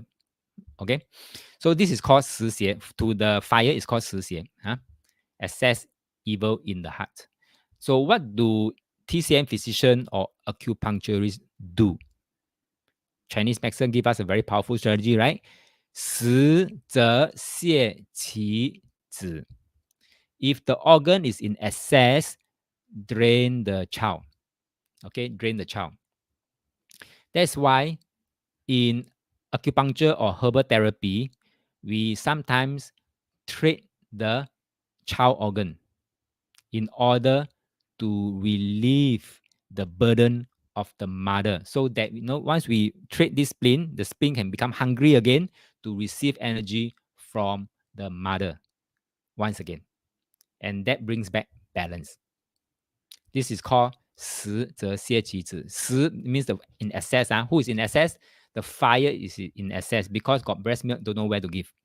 So therefore, we need to make the newborn baby hungry again. So it's something like real life kind of experiences.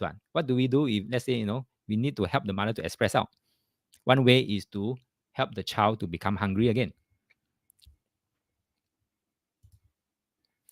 The second strategy is called 虚则补其母. What it means here, if the organ is deficient, tonify the mother. Let's explore this.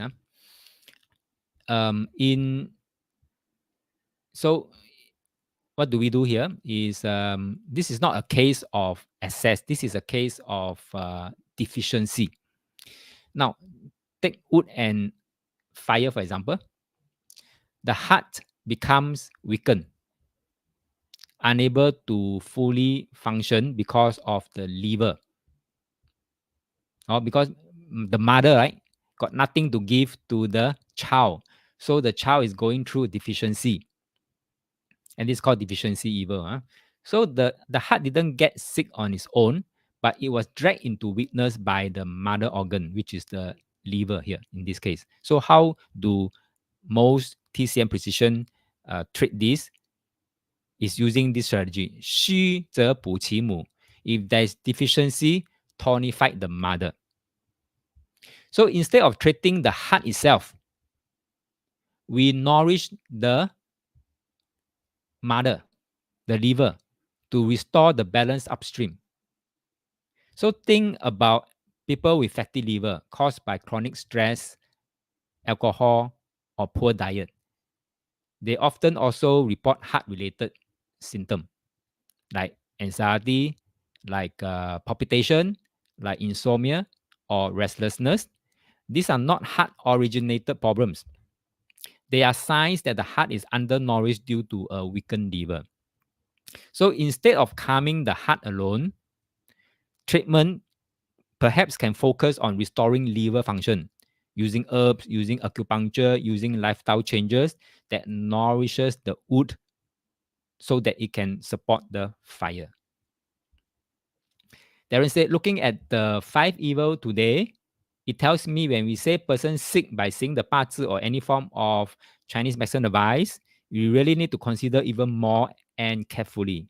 It's really which evil that caused the issue, or else it brings adverse effects or damage to 5 element ecosystem. A very good point, Darren. That's why remember in previous classes, I think in feng shui or in prediction, I have been encouraging all of you to come for this Huangdi Neijing class. And I said that once you have completed this program, the way you look at feng shui, the way you look at prediction gua, with relation to health and wellness, you will see things very differently. Because if you do feng shui and you see that one sector is damaged, for example, the wood sector is damaged, and you ask, oh, your liver got issue or not? You say, no, don't have. But my heart got problem.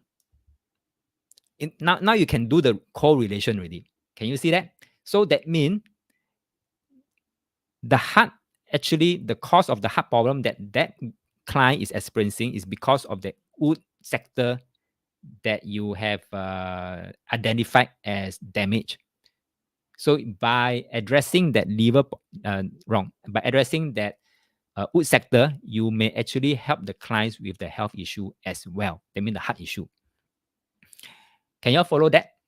So that should make you change the way you see feng shui and see prediction from today onward. Thank you.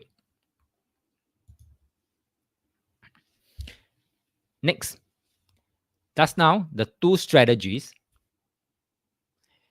are textbook strategies. Okay, what I mean by textbook strategies, if you go and study TCM, proper TCM, that means the full course of TCM, they will just tell you these 2 strategies. Let me repeat again. What are these 2 strategies? 实则泻其子, if the organ is in excess, drain the child.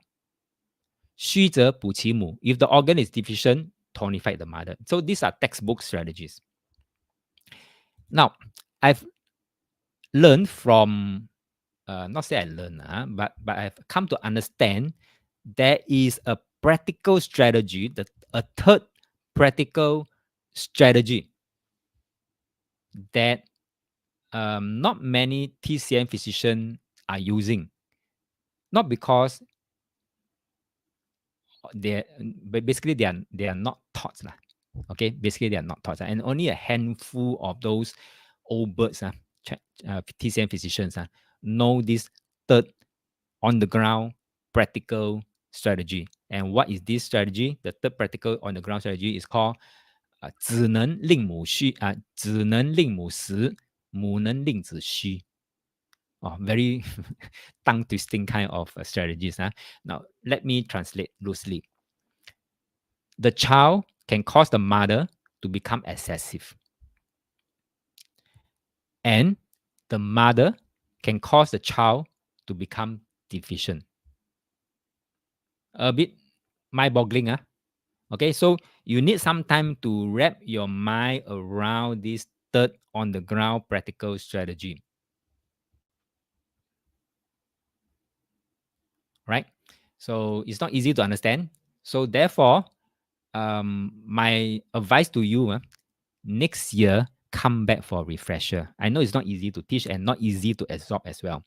So I need you to learn today. Listen to me. No matter how much information you can absorb. And then we have video you can refer to next time. Okay. And then you're going to observe people around you, or perhaps yourself, your own or your own condition. And then you apply this. All right. So what is this? This is, wait a minute.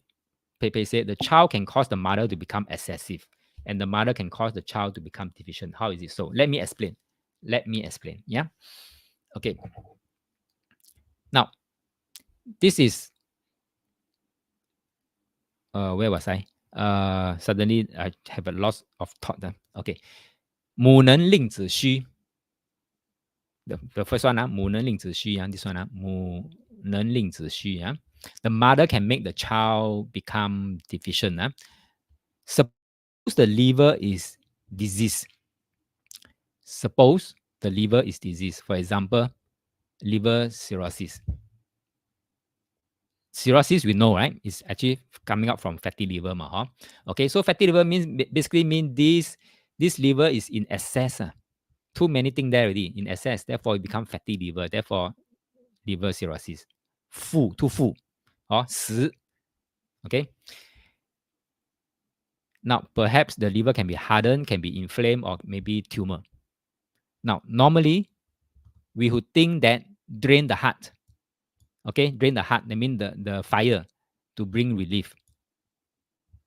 But what if instead, we strengthen the mother? Okay, we strengthen the mother of the liver, which is kidney. Now, here's what happened. Kidney water, because we tonified, right? We tonified the water, we strengthen the water, the kidney. So kidney water increases, and when it increases, it naturally restrain the fire. Okay, the fire. So the fire will become weaker, right? Naturally become weaker, right? Now, when the heart fire become weaker, right? The body system instinctively will respond. Why? Because just now we talk about bringing back to yin-yang balance, the homeostasis effect. The body system will instinctively respond to try, to attempt to bring back yin-yang balance. So what do I mean by that is, the body system know that now the water is now, no, not the water, the fire is now weaker. It's weakened already. So we will make this liver throw out some excess energy, because it's already in excess, some excess energy to support the fire. Follow? Okay, so basically what it means is that the wood, the liver, will try to feed the fire to keep the balance, and we call that homeostasis. And it's like the liver starting to release excess wood qi, lightening its own load. So over time, what was once excess for the liver becomes harmonized without directly the need to attack the liver. So this is a gentler, more elegant strategy. Like I said, this is not well known. Okay, I hear it from I get the honor to hear it from those smaller group of older TCM physicians who have been using this on the ground with a lot of effects. Okay, positive effects. So this is a gentler, more elegant strategy that's inviting the liver to release than forcing it to drain. Okay, and this is the hidden genius of the 5-element thinking. Right? So back to these words here. The child, this is to explain the mother can cause the child to become deficient. Okay, so by feeding the mother, okay, we can cause, let me clear the ink to explain one more time. This is to explain this one. To feed, this is the mother to the wood. The fire is the child. So the mother can cause the child to make this wood deficient. Okay, follow?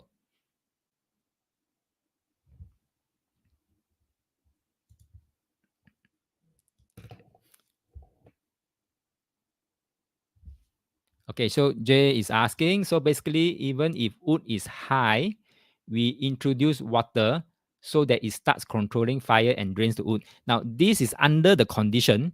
It's a good question, Jay. It's under the condition that wood, the one that is sick, is in excess. Is in excess. How do we know it's in excess?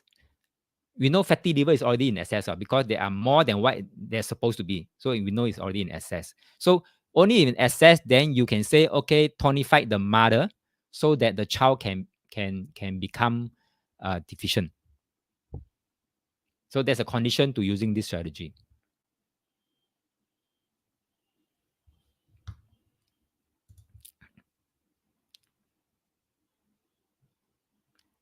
A fat person is in excess of what, Pepe?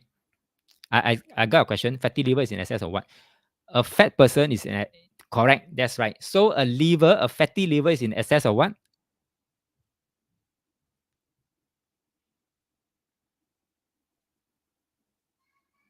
Something like that. Okay, too much energy in the liver. In Chinese physician term, it's not about fats, it's too much energy in the liver. They mean the energy cannot circulate out of the liver and have to stay inside the liver, and therefore it become getting more and more excessive. And how will it show up in physical form? Like fatty liver, right? Where was I? Okay, did I miss anything? Okay, Jay say, okay, if fatty liver or too much wood born in spring season. Now, fatty liver can happen anytime, and because of many, what I call that, many reasons. For example, excessive consumption of alcohol may happen, okay, or so, or too much anger, uncontrolled anger can lead to fatty liver too. Okay, so may not necessarily means only in spring season, right? But basically, this is what it means. Okay, so Andrew says it seems to kill two birds with one stone. Even if wood is deficient, by strengthened water, it can also assist the wood. In some ways, yes, it is. So Darren said, I look at the family dynamic. If the mother of home wood is too much of her own self, therefore the grandma of family water becomes an important role, provided the condition the grandma is wise. That's right. That's right. Okay, so I am leaving with you these third strategies. These third strategies is not often talked about, but I just have the honor of hearing from some old veteran TCM physician. Okay, so it took me a while to really understand what they really mean. So therefore, I pardon me for the delay of launching this program. Actually, so Pepe said we'll be teaching us how to identify the issues. Okay, so identifying the issues, like I say, this program is not about diagnosis. It's not. I'm not taking the place of teaching you TCM. I'm not taking the place of teaching you to be a doctor or physician. Like I said, this is not a replacement of proper professional medical advice, but I can show you how to narrow down so that you can do prevention. But the actual substance of knowing how to narrow down troubleshooting will have to come from knowing the 12 meridians. Why?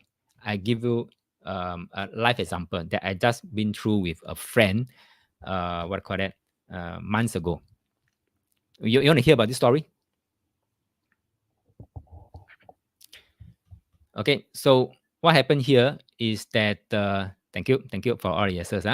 So I was having a coffee break with a close friend, a guy friend, not female friend, a guy friend. So we are talking about a lot of things about life, about what, and then suddenly our topic shifted to health and wellness. And then this friend, a very close friend, so we are very open with each other about a lot of things. And then this close friend suddenly mentioned, these few days, I felt a lump on my chest, very painful. Okay, so he was stating that's to raise it as a topic for discussion. So straight away, I asked a few questions. Where was the location? Okay, so I asked, where was the location? Number one, where was the location? And he says that, a guy, don't get mistaken, okay. So he said, oh, it's on the right side and slightly above the nipple area, slightly above the nipple area. Okay, so he mentioned there, felt a lump on the right side, slightly above the nipple area. So I asked about location. Then number two, I asked about when did you first detected that lump? And he said, oh, just few days back when I was bathing and scrubbing myself, I felt the lump and I pressed it. And then the third one, I also asked, pain or not? He said, painful. Okay, painful. Now, straight away, what I was doing here is I'm trying to narrow down. Okay, trying to narrow down. And straight away, I told him, okay, this is a 实证 access. Okay, access. And therefore, access, to deal with access, we need to release. Okay, we need to release. Yin-yang if there's something access, you need to release. So we need to do a release kind of action. So the only thing now left is where to release. Okay, where to release. So I told him somewhere the left feet. Okay, the left feet. Some spot, some meridian spot. Okay, no point telling you now. Somewhere meridian spot on the left feet. I asked him go back every now and then. If you got time, you got nothing to do with your hand on the feet, go and massage that spot, that meridian spot. Okay, why I say that is because based on these three questions, location, when, and whether painful or not, is telling me a lot of things. It's telling me it is case of an access. It's telling me which meridian is having the problem. And it's telling me what kind of resolution is needed. So we need a releasing kind of resolution. Now, in this case, because it's here, this spot here, based on the 12th meridian, we know this line is actually along the line of, anybody know what meridian is that? This line, in fact, there are two lines. In fact, there are two lines. One on one side. One on the left side, one on the right side. Okay. These two lines, that lump happen based on the description, lies on the meridian called stomach meridian. Not Renmai. Renmai is in the middle. Okay. Renmai is in the middle. Stomach meridian. Right? Now we know that it's on the stomach meridian. Therefore, we need to go and find the stomach to release. We need to go and find the child, right? To release, we need to go and find the child, right? So we look for the child meridian spot for stomach meridian. Simple as that. And that happens to be on some part of the feet. And I asked him to go for the alternate leg. That means if it's on the right side, go for the left leg. If it's on the left side, go for the right leg. That one I will talk more about in the meridian program. Okay. So I asked him to go and massage every day. And before long, he texted me say, "Hey, no pain already. The lump gone." So it works as a preventive measure. What you are learning here, it works as a preventive measure. Follow me, everyone? Now, you may not know the details here. You may not know why I asked these three questions and how do I can tell that from this question, I know it's access and know that it's on the stomach meridian and know where to release and know which spot is a child meridian spot. All this will be taught in the 12 meridian program. It's a totally huge program. Okay. Pepe say, can share the exact acupuncture point name. Sorry, there are 300 over acupuncture point name. I will only remember those important ones. So acupuncture point names like this, for example, I just need to go and Google. Tell me the child meridian points of stomach meridian. That's it. Okay. Yeah, I can't remember the name already. There are 300 over meridian points. All right. So let's continue from here.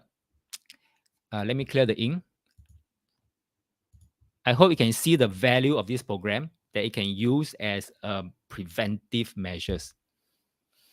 So now that we have explored the 5 elements, we can see how nature's cycles live within us. How wood, fire, earth, matter, water constantly transform to keep our body and mind in harmony. But have you ever wondered, before all these transformations, what was the original state of our energy? What was our body and spirit, that means the sun, were like before it got shaped by stress, it got shaped by emotion, it got shaped by lifestyle. All right.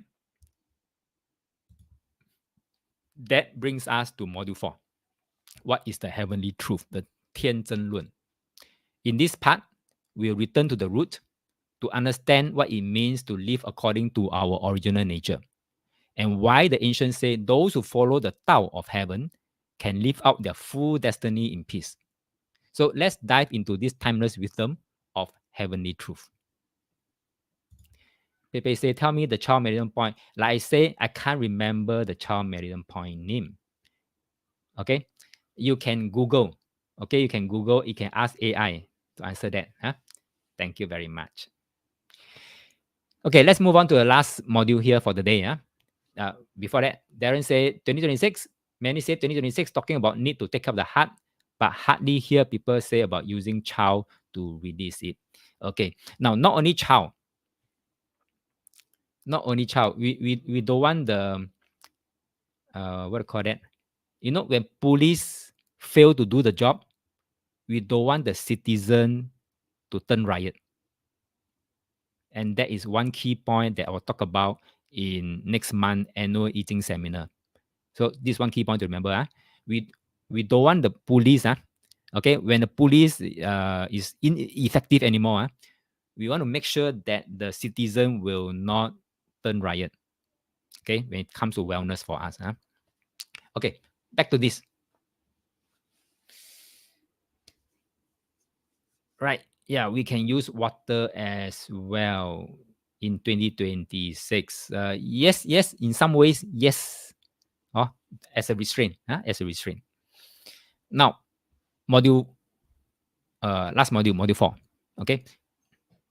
How many of you believe that you must constantly control your body through strict diets, through routines, through supplements, and even medications to stay healthy? Anybody believe you must do all this to stay healthy? Now, let me challenge that belief.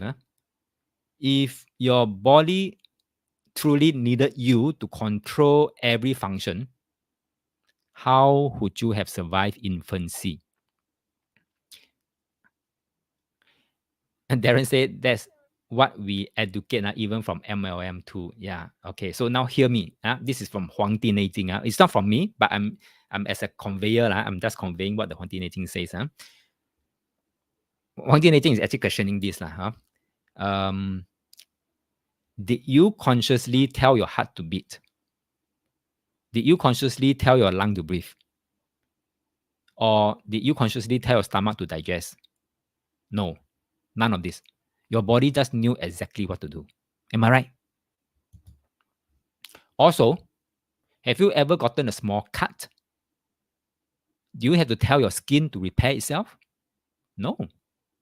The healing process happens naturally. Your body is programmed to return to balance. Remember homeostasis? So this return to balance, right, is called homeostasis. This intelligence exists at every level of our being, be it digestion, be it immunity, be it the energy level, even the emotions. And I call this intelligence. So thousands of years ago, the Huangdi Neijing already recognized this truth. That's why it introduced the concept of tianzhen. Tianzhen means the body's pure innate wisdom or the intelligence, the innate intelligence. So TCM doesn't see the body as a machine that needs fixing. I repeat this. TCM doesn't see the body as a machine that needs fixing. It sees it as a harmonious system that can self-regulate just like nature. Think about the five elements. Your kidney will nourish your liver nourish your heart, and your heart will fuel the digestion, so on and so forth. It's a perfect cycle. No extra parts, no unnecessary functions, no waste. Very efficient body. You won't suddenly grow a tail just because you wish for it. Your body only creates what is necessary for the purpose of balance, homeostasis.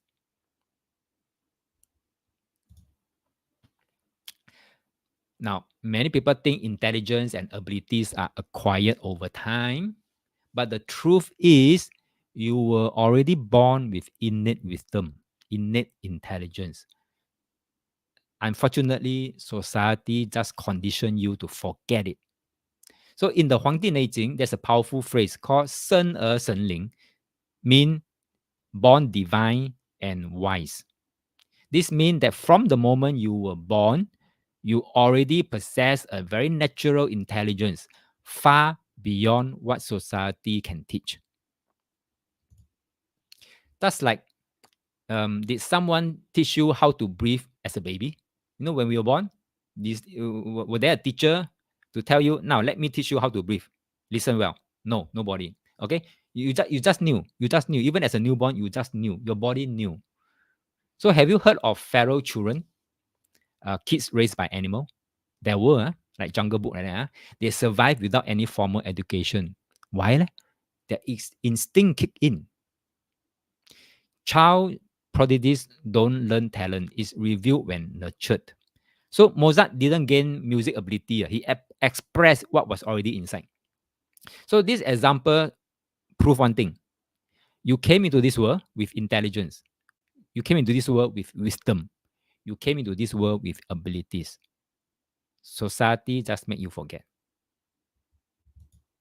But today, let's try to remember. So if your body is already this intelligent, why do we force extreme diets? Why do we force over medicate? Or why do we force stress about controlling every detail? Health is not about micromanaging your body. It's about aligning with its natural intelligence.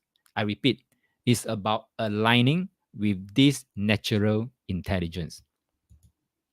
So instead of forcing your body into health, try supporting its balance. Instead of extreme intervention, you try listening to your body. Instead of treating symptom, try understanding root causes. When you align with this natural order, health is automatic. The keyword is automatic.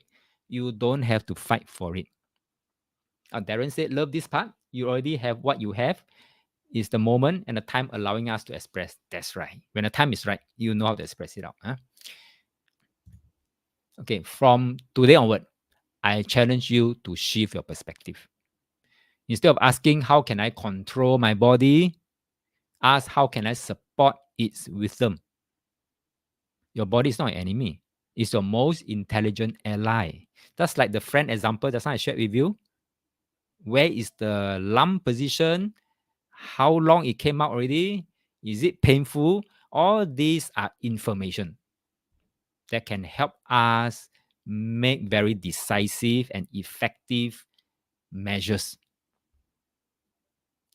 Okay, so listen to your body. So Huangdi Neijing, if in case so far I've not talked about Huangdi Neijing, but in case you're asking what kind of book is this, it is a the format is a dialogue between Huangdi, the Yellow Emperor, and his teacher called Qi Bo. Also, in short, in Chinese, they call it Qi Huang Zhi Su. Qi Huang Zhi Su basically means Huangdi Neijing already. Okay, it's a dialogue between this emperor and the teacher called Qi Bo. They explore philosophical questions. So this text comes from a quest for answers to important life questions. Then one day, Huangdi, the Yellow Emperor, asked Qi Bo, the what do you call it, the teacher. The teacher Qi Bo is a celestial master. So in case you're wondering what is a celestial master? A celestial master is the teacher of nature. So the Yellow Emperor asked why ancient people live long and remain strong and healthy, but now people over 50 start to weaken already. Isn't it true? Yeah, when you cross 50, right? A lot of people will start to, start to be very weak already. Now, some may disagree. I know some may disagree with this statement. They said, hey, look at statistics. They pull out the statistics, and this is the slide I show you. Okay, they say statistics show the average life is now 42 years longer. Wow! Now they pull statistics to to debunk what I'm trying to say lah. Okay, and then recently I also came across a article saying that Singapore life expectancy has risen again in 2024, which is wonderful news, right? On paper, we are living longer than ever before. But here's the paradox. While we live longer, many still start to feel weaker, more fatigued, and less vibrant by their 50s. So the right question to ask is, why did the ancient live long and stay strong, but modern people live long yet weaken early? Are we really living longer, or are we just dying slower? Huangdi Neijing gave us a clue. Pepe is saying, key question, are they living well and strong without sickness? Thank you very much. A very important question to ask. Yes, thank you. Jay say, dying slower, I think. I think so too, Jay. I have the same thinking. So it may not be a good news that we are living longer. So what did Huangdi Neijing says about this? Qi Bo, the teacher, replies, in fact, times did not change. For hundreds of years, human has not changed. People are still the same. So no matter how we evolve, we will not grow extra eyes. The natural order will always be the same. Spring, summer, autumn, winter. And the four direction, north, south, east, west, is still the same. So the only thing that change are the environment. The phases of civilization leading to a change in lifestyle, leading to a change in diet, and leading to a change in habits. Now, I will elaborate on the changes later on. Why I need to bring in this module is I need you to be aware what you are already doing with your life, with your health. Okay, so take note. So this module is very important. I don't think many people out there is talking about this. So the teacher Qi Bo also says that ancient people follow a certain way of living. The way is about following yin-yang and applying the healthy living techniques. Now, what do we mean by yin and yang and the techniques? Yin and yang represent the changes in nature. They mean the four seasons, while techniques refers to the seasons and each time period. 24节气. So, in addition, the teacher, Qi Bo, also says there's an order to eating and drinking, and it should be balanced. Now, for those who have learned I Ching hexagram, you can refer to the text in hexagram 27, nurturing, 三类一. The order include where do our food and water come from? Have you ever pondered about this? Where do our food and water come from? Now, according to Huangdi Neijing and according to hexagram 27 nurturing, they said the food have to come from the earth. One statement. The food have to come from the earth. The 5 flavors, remember just now we talk about the spiciness, the sweetness, the sour, the bitterness, all these, the 5 flavors must come from the energy of the earth, not man-made, and definitely not lab-grown. All flavors grow from the ground, which is why we call it earth energy or kunqua. This is another key order called timing. At different times, we should eat different things based on what that season provides. So just now, Jay asked about tea, right? That's why I'm saying we should drink the seasonal tea. Example, many of us drink chrysanthemum tea. But do we really understand what chrysanthemum tea is? Now, the core benefit of chrysanthemum tea is the flower itself. It grows in all seasons, absorbs energy from each season. Now, among all flowers, chrysanthemum absorbs the most energy in autumn and winter. Many flowers do not bloom in autumn and winter, but chrysanthemum does. So this means chrysanthemum absorbs energy from autumn and winter, which support our lung and kidneys. So now you know, when we drink chrysanthemum tea, we are actually drinking it to support our lungs and kidneys. Why? Because chrysanthemum, among all flowers, still can survive in autumn and winter. And these 2 seasons is a time where chrysanthemum absorb the most energy from the nature. So when they absorb the most from the nature and when we consume them, that energy will be transmuted into our body system. So it's important to eat and drink according to the seasons and maintain a regular lifestyle. Pepe is asking, 气干明目, so best to drink in spring. Yes, something like this. Yes. Now, 明目, the eyes, okay, liver. Darren said in Taiwan, they're aware there are places that sell 24 different types of season tea. Oh, is it? Wow, should buy that, Okay, so yeah. So now you're hearing from Huangdi Neijing, eat seasonal food, drink seasonal tea. Next, why is it that now, we are dying slower? Okay, one change is about regular lifestyle. Before that, Pepe says, so chrysanthemum, good to drink in spring, autumn, winter. Yes, but best is autumn, winter. Best is autumn, winter. Yeah. But of course, because chrysanthemum can survive through all 4 seasons, so it's okay to drink chrysanthemum anytime. But best is autumn, winter because the energy of autumn, winter is the strongest. Where was I? Okay, about regular lifestyle. Talking about regular lifestyle, we should have a routine. Wake up with the sunrise and go to sleep when the sun sets. This should be the correct routine if you want healthy living. We need to follow these rules. Work hard and not be careless to stay in harmony with nature. Today, in the name of civilization and scientific progress, we have gained comfort. No doubt, we have gained comfort. But we lost connection with nature. So, keyword here, modern convenience isn't always healthy. Now, we live in a world of air conditioning practically everywhere. So we don't sweat. And then what happens if we don't sweat? Toxin stay inside. Now we have cars, we have trains, we have escalators, we have elevators. So we move lesser. And therefore, our energies tends to get stagnant more, easier. And now we have processed food, we have artificial light. So our body clock is confused. A recent study in blue zone.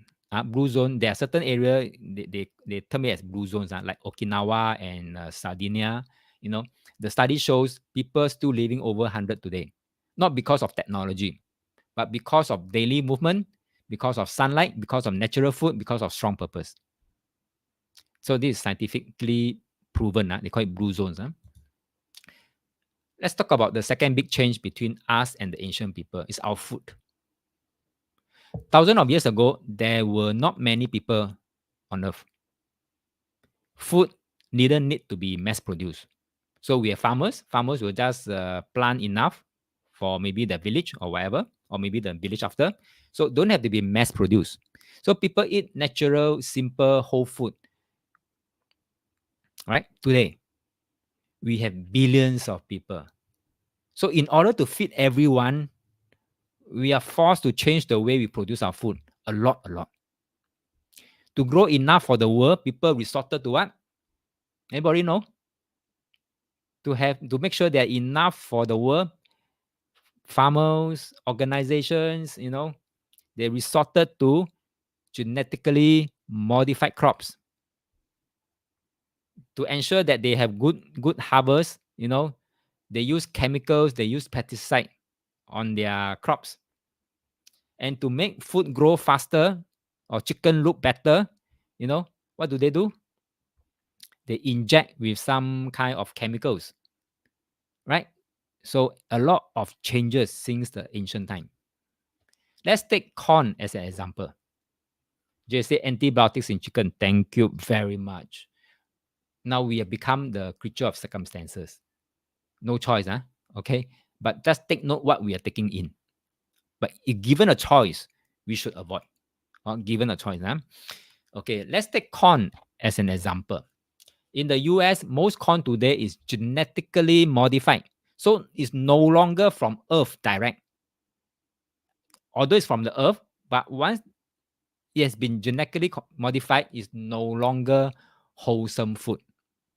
Some even contain spider genes, I was told. Okay, so when insects try to eat them, they are scared away. Now you think about it. If bugs won't eat the corn, should we eat the corn? So are we eating the corn or are we eating spider-coated corn? Now, if we try to avoid such GMO food like this corn, does it help?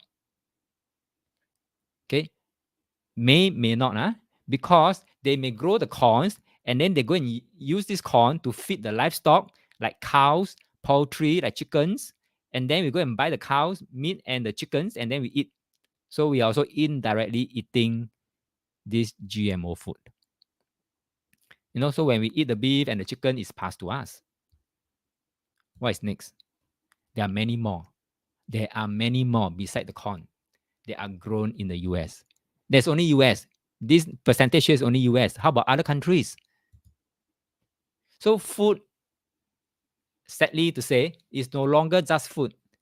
Today it's called technology, food technology.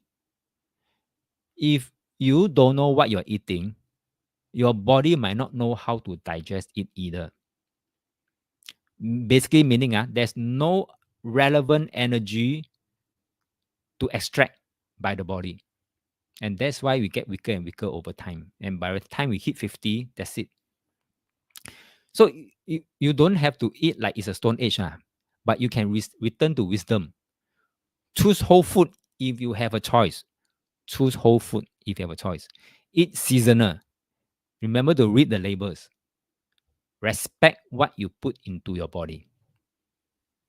There is a just durian. You can observe even ants not interested, but we are more interested than ant. Exactly. Nowadays when I walk past the durian store, I don't smell any strong pungent from the durians anymore. I'm wondering why. I've been telling my wife, hey, do you know you've been passing by these durian stores whole stretch, but I don't smell durian smell anymore. Something must be wrong, right? Okay, Jay is saying we all need to learn from farming and grow own food. Perhaps one day we might go back to that. Because you can see there are more and more cancer cases. Because our body has been consuming, I don't know what kind of food, now we call this technology. And the body doesn't know how to metabolize what we are eating. And no energy can be extracted out. So therefore, you can see a lot of cancer case right now everywhere. So let's connect what we talk about, the food we eat today, with wisdom from the I Ching. That's why I mentioned about hexagram 27, nurturing. In this hexagram 27, the ancient text says, right nourishment brings good fortune. Eating right isn't about health, it's about living in alignment.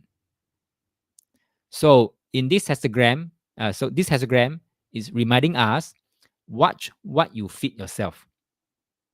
Not just your body, but your mind and spirit too. I mean the sun. What should we feed ourselves then? Okay, it says here very specifically, yeah. Seek whole, real food.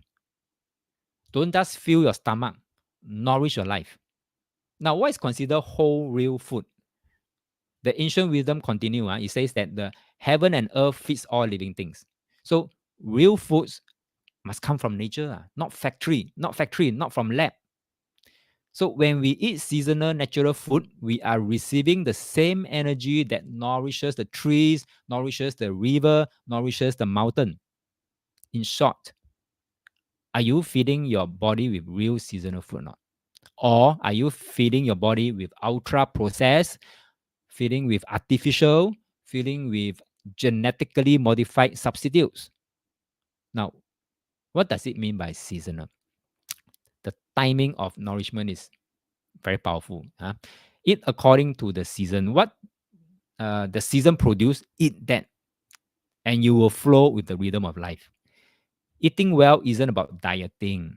It's about honoring the wisdom of nature and your body. So in modern times, we are overwhelmed with choices. But this hexagram 27, very timeless wisdom, remind us, stick to real, natural, seasonal food. Some more. Let's talk about something most people don't realize.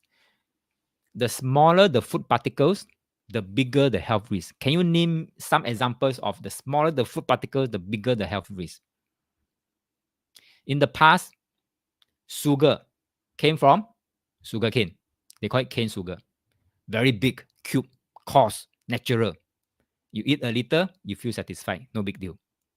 But today, we have moved into the nanometer age, ultra refined, microscopic particles, like what? Artificial sweeteners, highly refined sugar, MSG, flavor enhancers. They are designed, the finer it is, the more they're designed to bypass your body's natural satisfaction signals. So it's not that we cannot take in sugar. People say that we take in so much sugar, okay, diabetics. No, we are taking in too much refined sugars. And those refined sugars are polished sugars. Worse. So the more you eat, the more you crave. It's not just in your head, it's chemistry, addition by design. This is why, despite medical advancement, we are seeing a rise in lifestyle diseases. Like what? Diabetes. Like what? Obesity. Increasing cases of food related anxiety and compulsive eating, like Coke, drinking Coke. I know of a classmate last time, every day must at least drink, I don't know how many cans of Coke. So people living together, but not healthier, not living together, living longer. Okay, people living longer, but not healthier. So it's not how much you eat, it's how real and how wholesome your food is. So when we feed on highly processed microscopic substances like refined sugars, we feed the addition. We are not feeding the nourishment. So let's return to the food that looks like food. Coarse, a bit rough, seasonal, and grown straight from the earth. Your body was never designed to digest nano powders. It was designed to digest life. Earlier, we asked, are we really living longer or just dying slower, right? So let's address this question again here. So according to Huangdi Neijing, a human lifespan should be at least about 100 years. Not a miracle, but a norm. But how did ancient people do it? Easy. They live with simplicity. They will just rise with the sun, rest with the sunset. Back then, no electricity, no screens, means TV, iPad, no midnight scrolling, no brand names, no chasing trends, no chronic stress, no comparison. no modern day ambition burnout. In those times, life was minimal, but vitality was maximum. Today, we call it progress, but let's be honest. So, how do people live their life today? They trade wine like water, thinking it's normal to drink alcohol all the time. Now, this simple statement has a deeper meaning. Not because in Huangdi Neijing, it already put there why we can't live meaningfully now, or what do you call that, live longer than what it was last time, is because today people, they trade wine like water, thinking it's normal to drink alcohol all the time. This is the exact statement in Chinese in Chinese. Okay, so this is not just a simple statement like this. It has a deeper meaning. Think about it. What happens after we drink alcohol? Alcohol can make us lose our reasoning and act irrationally. So when the teacher Qi Bo says treat wine like water, it also metaphorically means people today often do a lot of irrational things. The keyword is irrational things. People today are engaging in irrational behaviors, wanting things that don't belong to them or doing things they shouldn't. And sometimes they know they shouldn't, yet they still do. Anyone can have examples to give? They know they shouldn't, but they still do. Huh? They also have unrealistic expectation, living as if it's normal. Now, what is normal? It is the natural order of things, like the direction, the seasons that we talked about earlier, and that's called normal. If you follow the season, if you follow the seasonal food, that's normal. If you sleep when the sun set and wake up when the sunrise, that is normal. Now, people are acting very irrationally and disconnected from this natural order. So this natural order is constant, unlike the irrational way many are living today.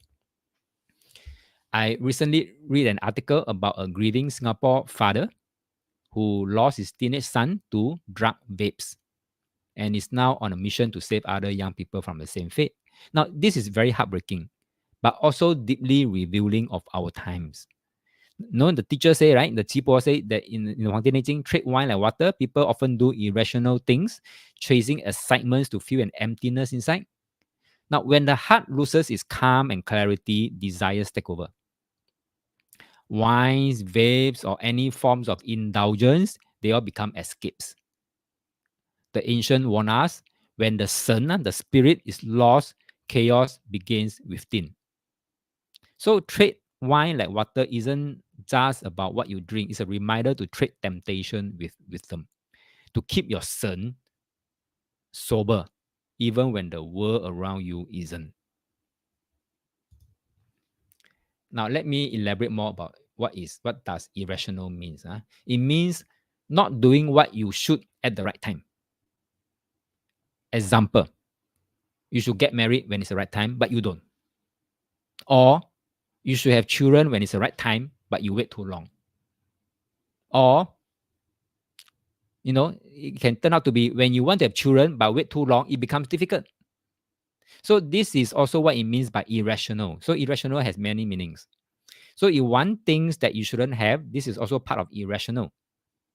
When you act this way, you lose control over yourself. So Huangdi Neijing emphasizes that it's crucial for people to control themselves and not live irrationally. Ancient people don't do that, but today we do that. Another point to consider is this. People often say, I'm getting older now, I can control myself, I go to sleep when I should, and I eat when I should. But why do I still feel unhappy and still fall sick frequently? This is because there's another issue. Even if you think I'm older now, I don't chase big houses, I don't fancy cars like young people do, but there's still a desire that doesn't go away, right? Maybe this a desire, can be for recognition, can be for reputation, or example, the desire for reputation can show up in our life in different ways. And some older people, they might try to control other people's, especially their children's life, wanting to be involved in everything, or they want others to say good things about them. When people don't listen or don't praise them, they get angry and upset. This can lead to ongoing health issue. I mean, emotion. Keyword is emotion. People who always want others to speak well of them tend to worry and fear offending others.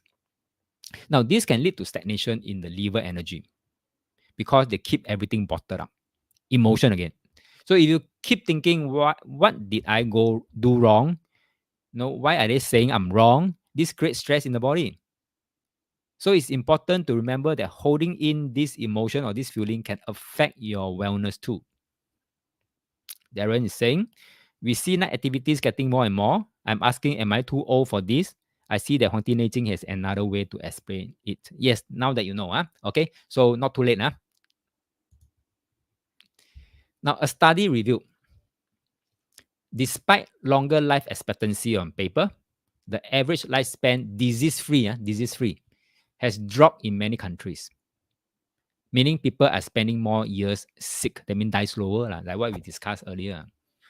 Constant exposure to blue light, for example, from screens is disrupting the circadian rhythms in our body system. And that increase insomnia, anxiety, and depression. Now, modern desire like overworking. Why? Because you want promotion and things like that. Chasing fame, money, status are all causing rising heart attacks and strokes, even in people under 40. Many die not from accidents, but from lifestyle deaths. Very sad. Okay, chronic inflammation, diabetics, hypertension, and burnout. And now I think there's a new kind of disease, mental illness. So it's not advanced living that grants long life. It's aligned living that will give you the long life. So real longevity doesn't come from medicine or insurance. It comes from a simple life with simple desire and most importantly, align with nature. In other words, less craving, more breathing. So less screen time, more sunshine. Less chasing, more resting. Now, you don't need to go back in time, but you do need to bring back ancient wisdom into your life. So start small. Example, walk more. Eat with the seasons, seasonal food. Let your body sweat. Let your sun rest, your soul rest, your spirit rest. So everyone must remember this is about fundamental truth. Don't always think, oh, the doctor will cure my illness. You need to change your habit first, and that will help you by half already. People focus on changing their thoughts but forget about changing their habits. For example, if you sit up straight, your spine and your neck won't be crooked. This allows your energy to flow smoothly, reducing back pain, reducing cramps.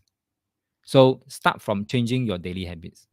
If you don't control your mind, you don't control your emotion and your habits, your health will decline by the time you reach 50.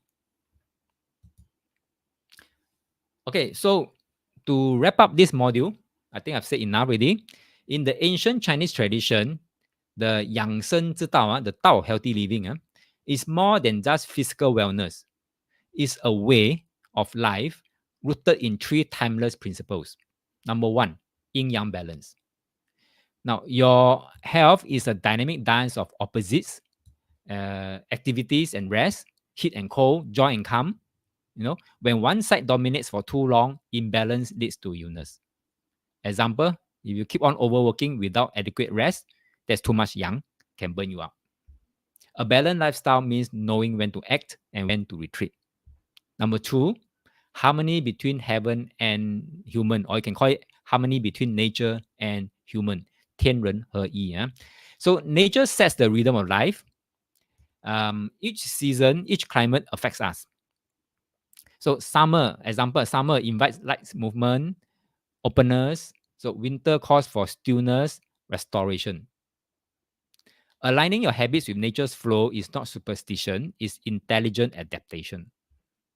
Even modern studies show how circadian rhythm, there's this word called circadian rhythm, and seasonal affective disorder prove this ancient truth. Now, number three, mind body unity. 身心合一. Okay, you're not just a body, you are not just a mind. Thoughts affect physical health, and physical states affect the mind.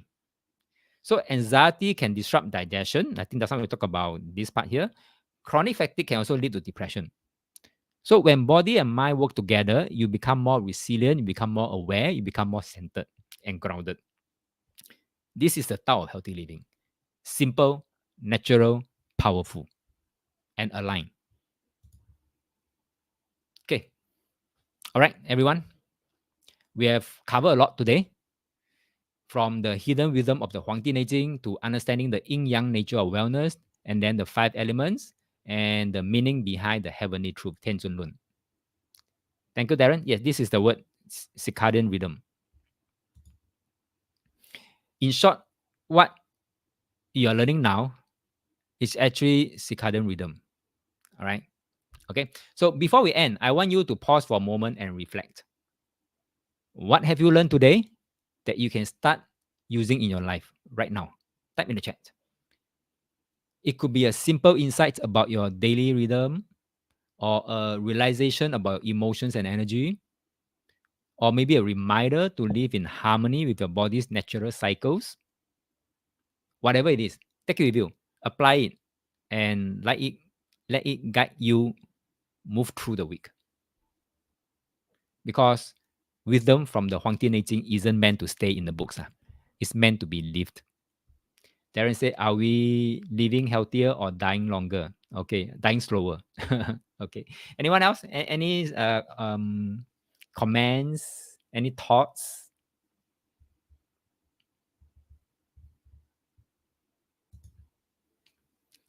Okay. We will continue tomorrow, 19 October, Sunday, 2 p.m. to 5 p.m. But before that, just say eat seasonal food, avoid refined food, be mindful of your emotion, rest, and act in sync with natural rhythm. Very good. Very good. Thank you very much, Jay. So we'll continue tomorrow, 2 p.m. to 5 p.m., same time, where we'll go even deeper into the art of aligning with nature's flow and human life's daily rhythm.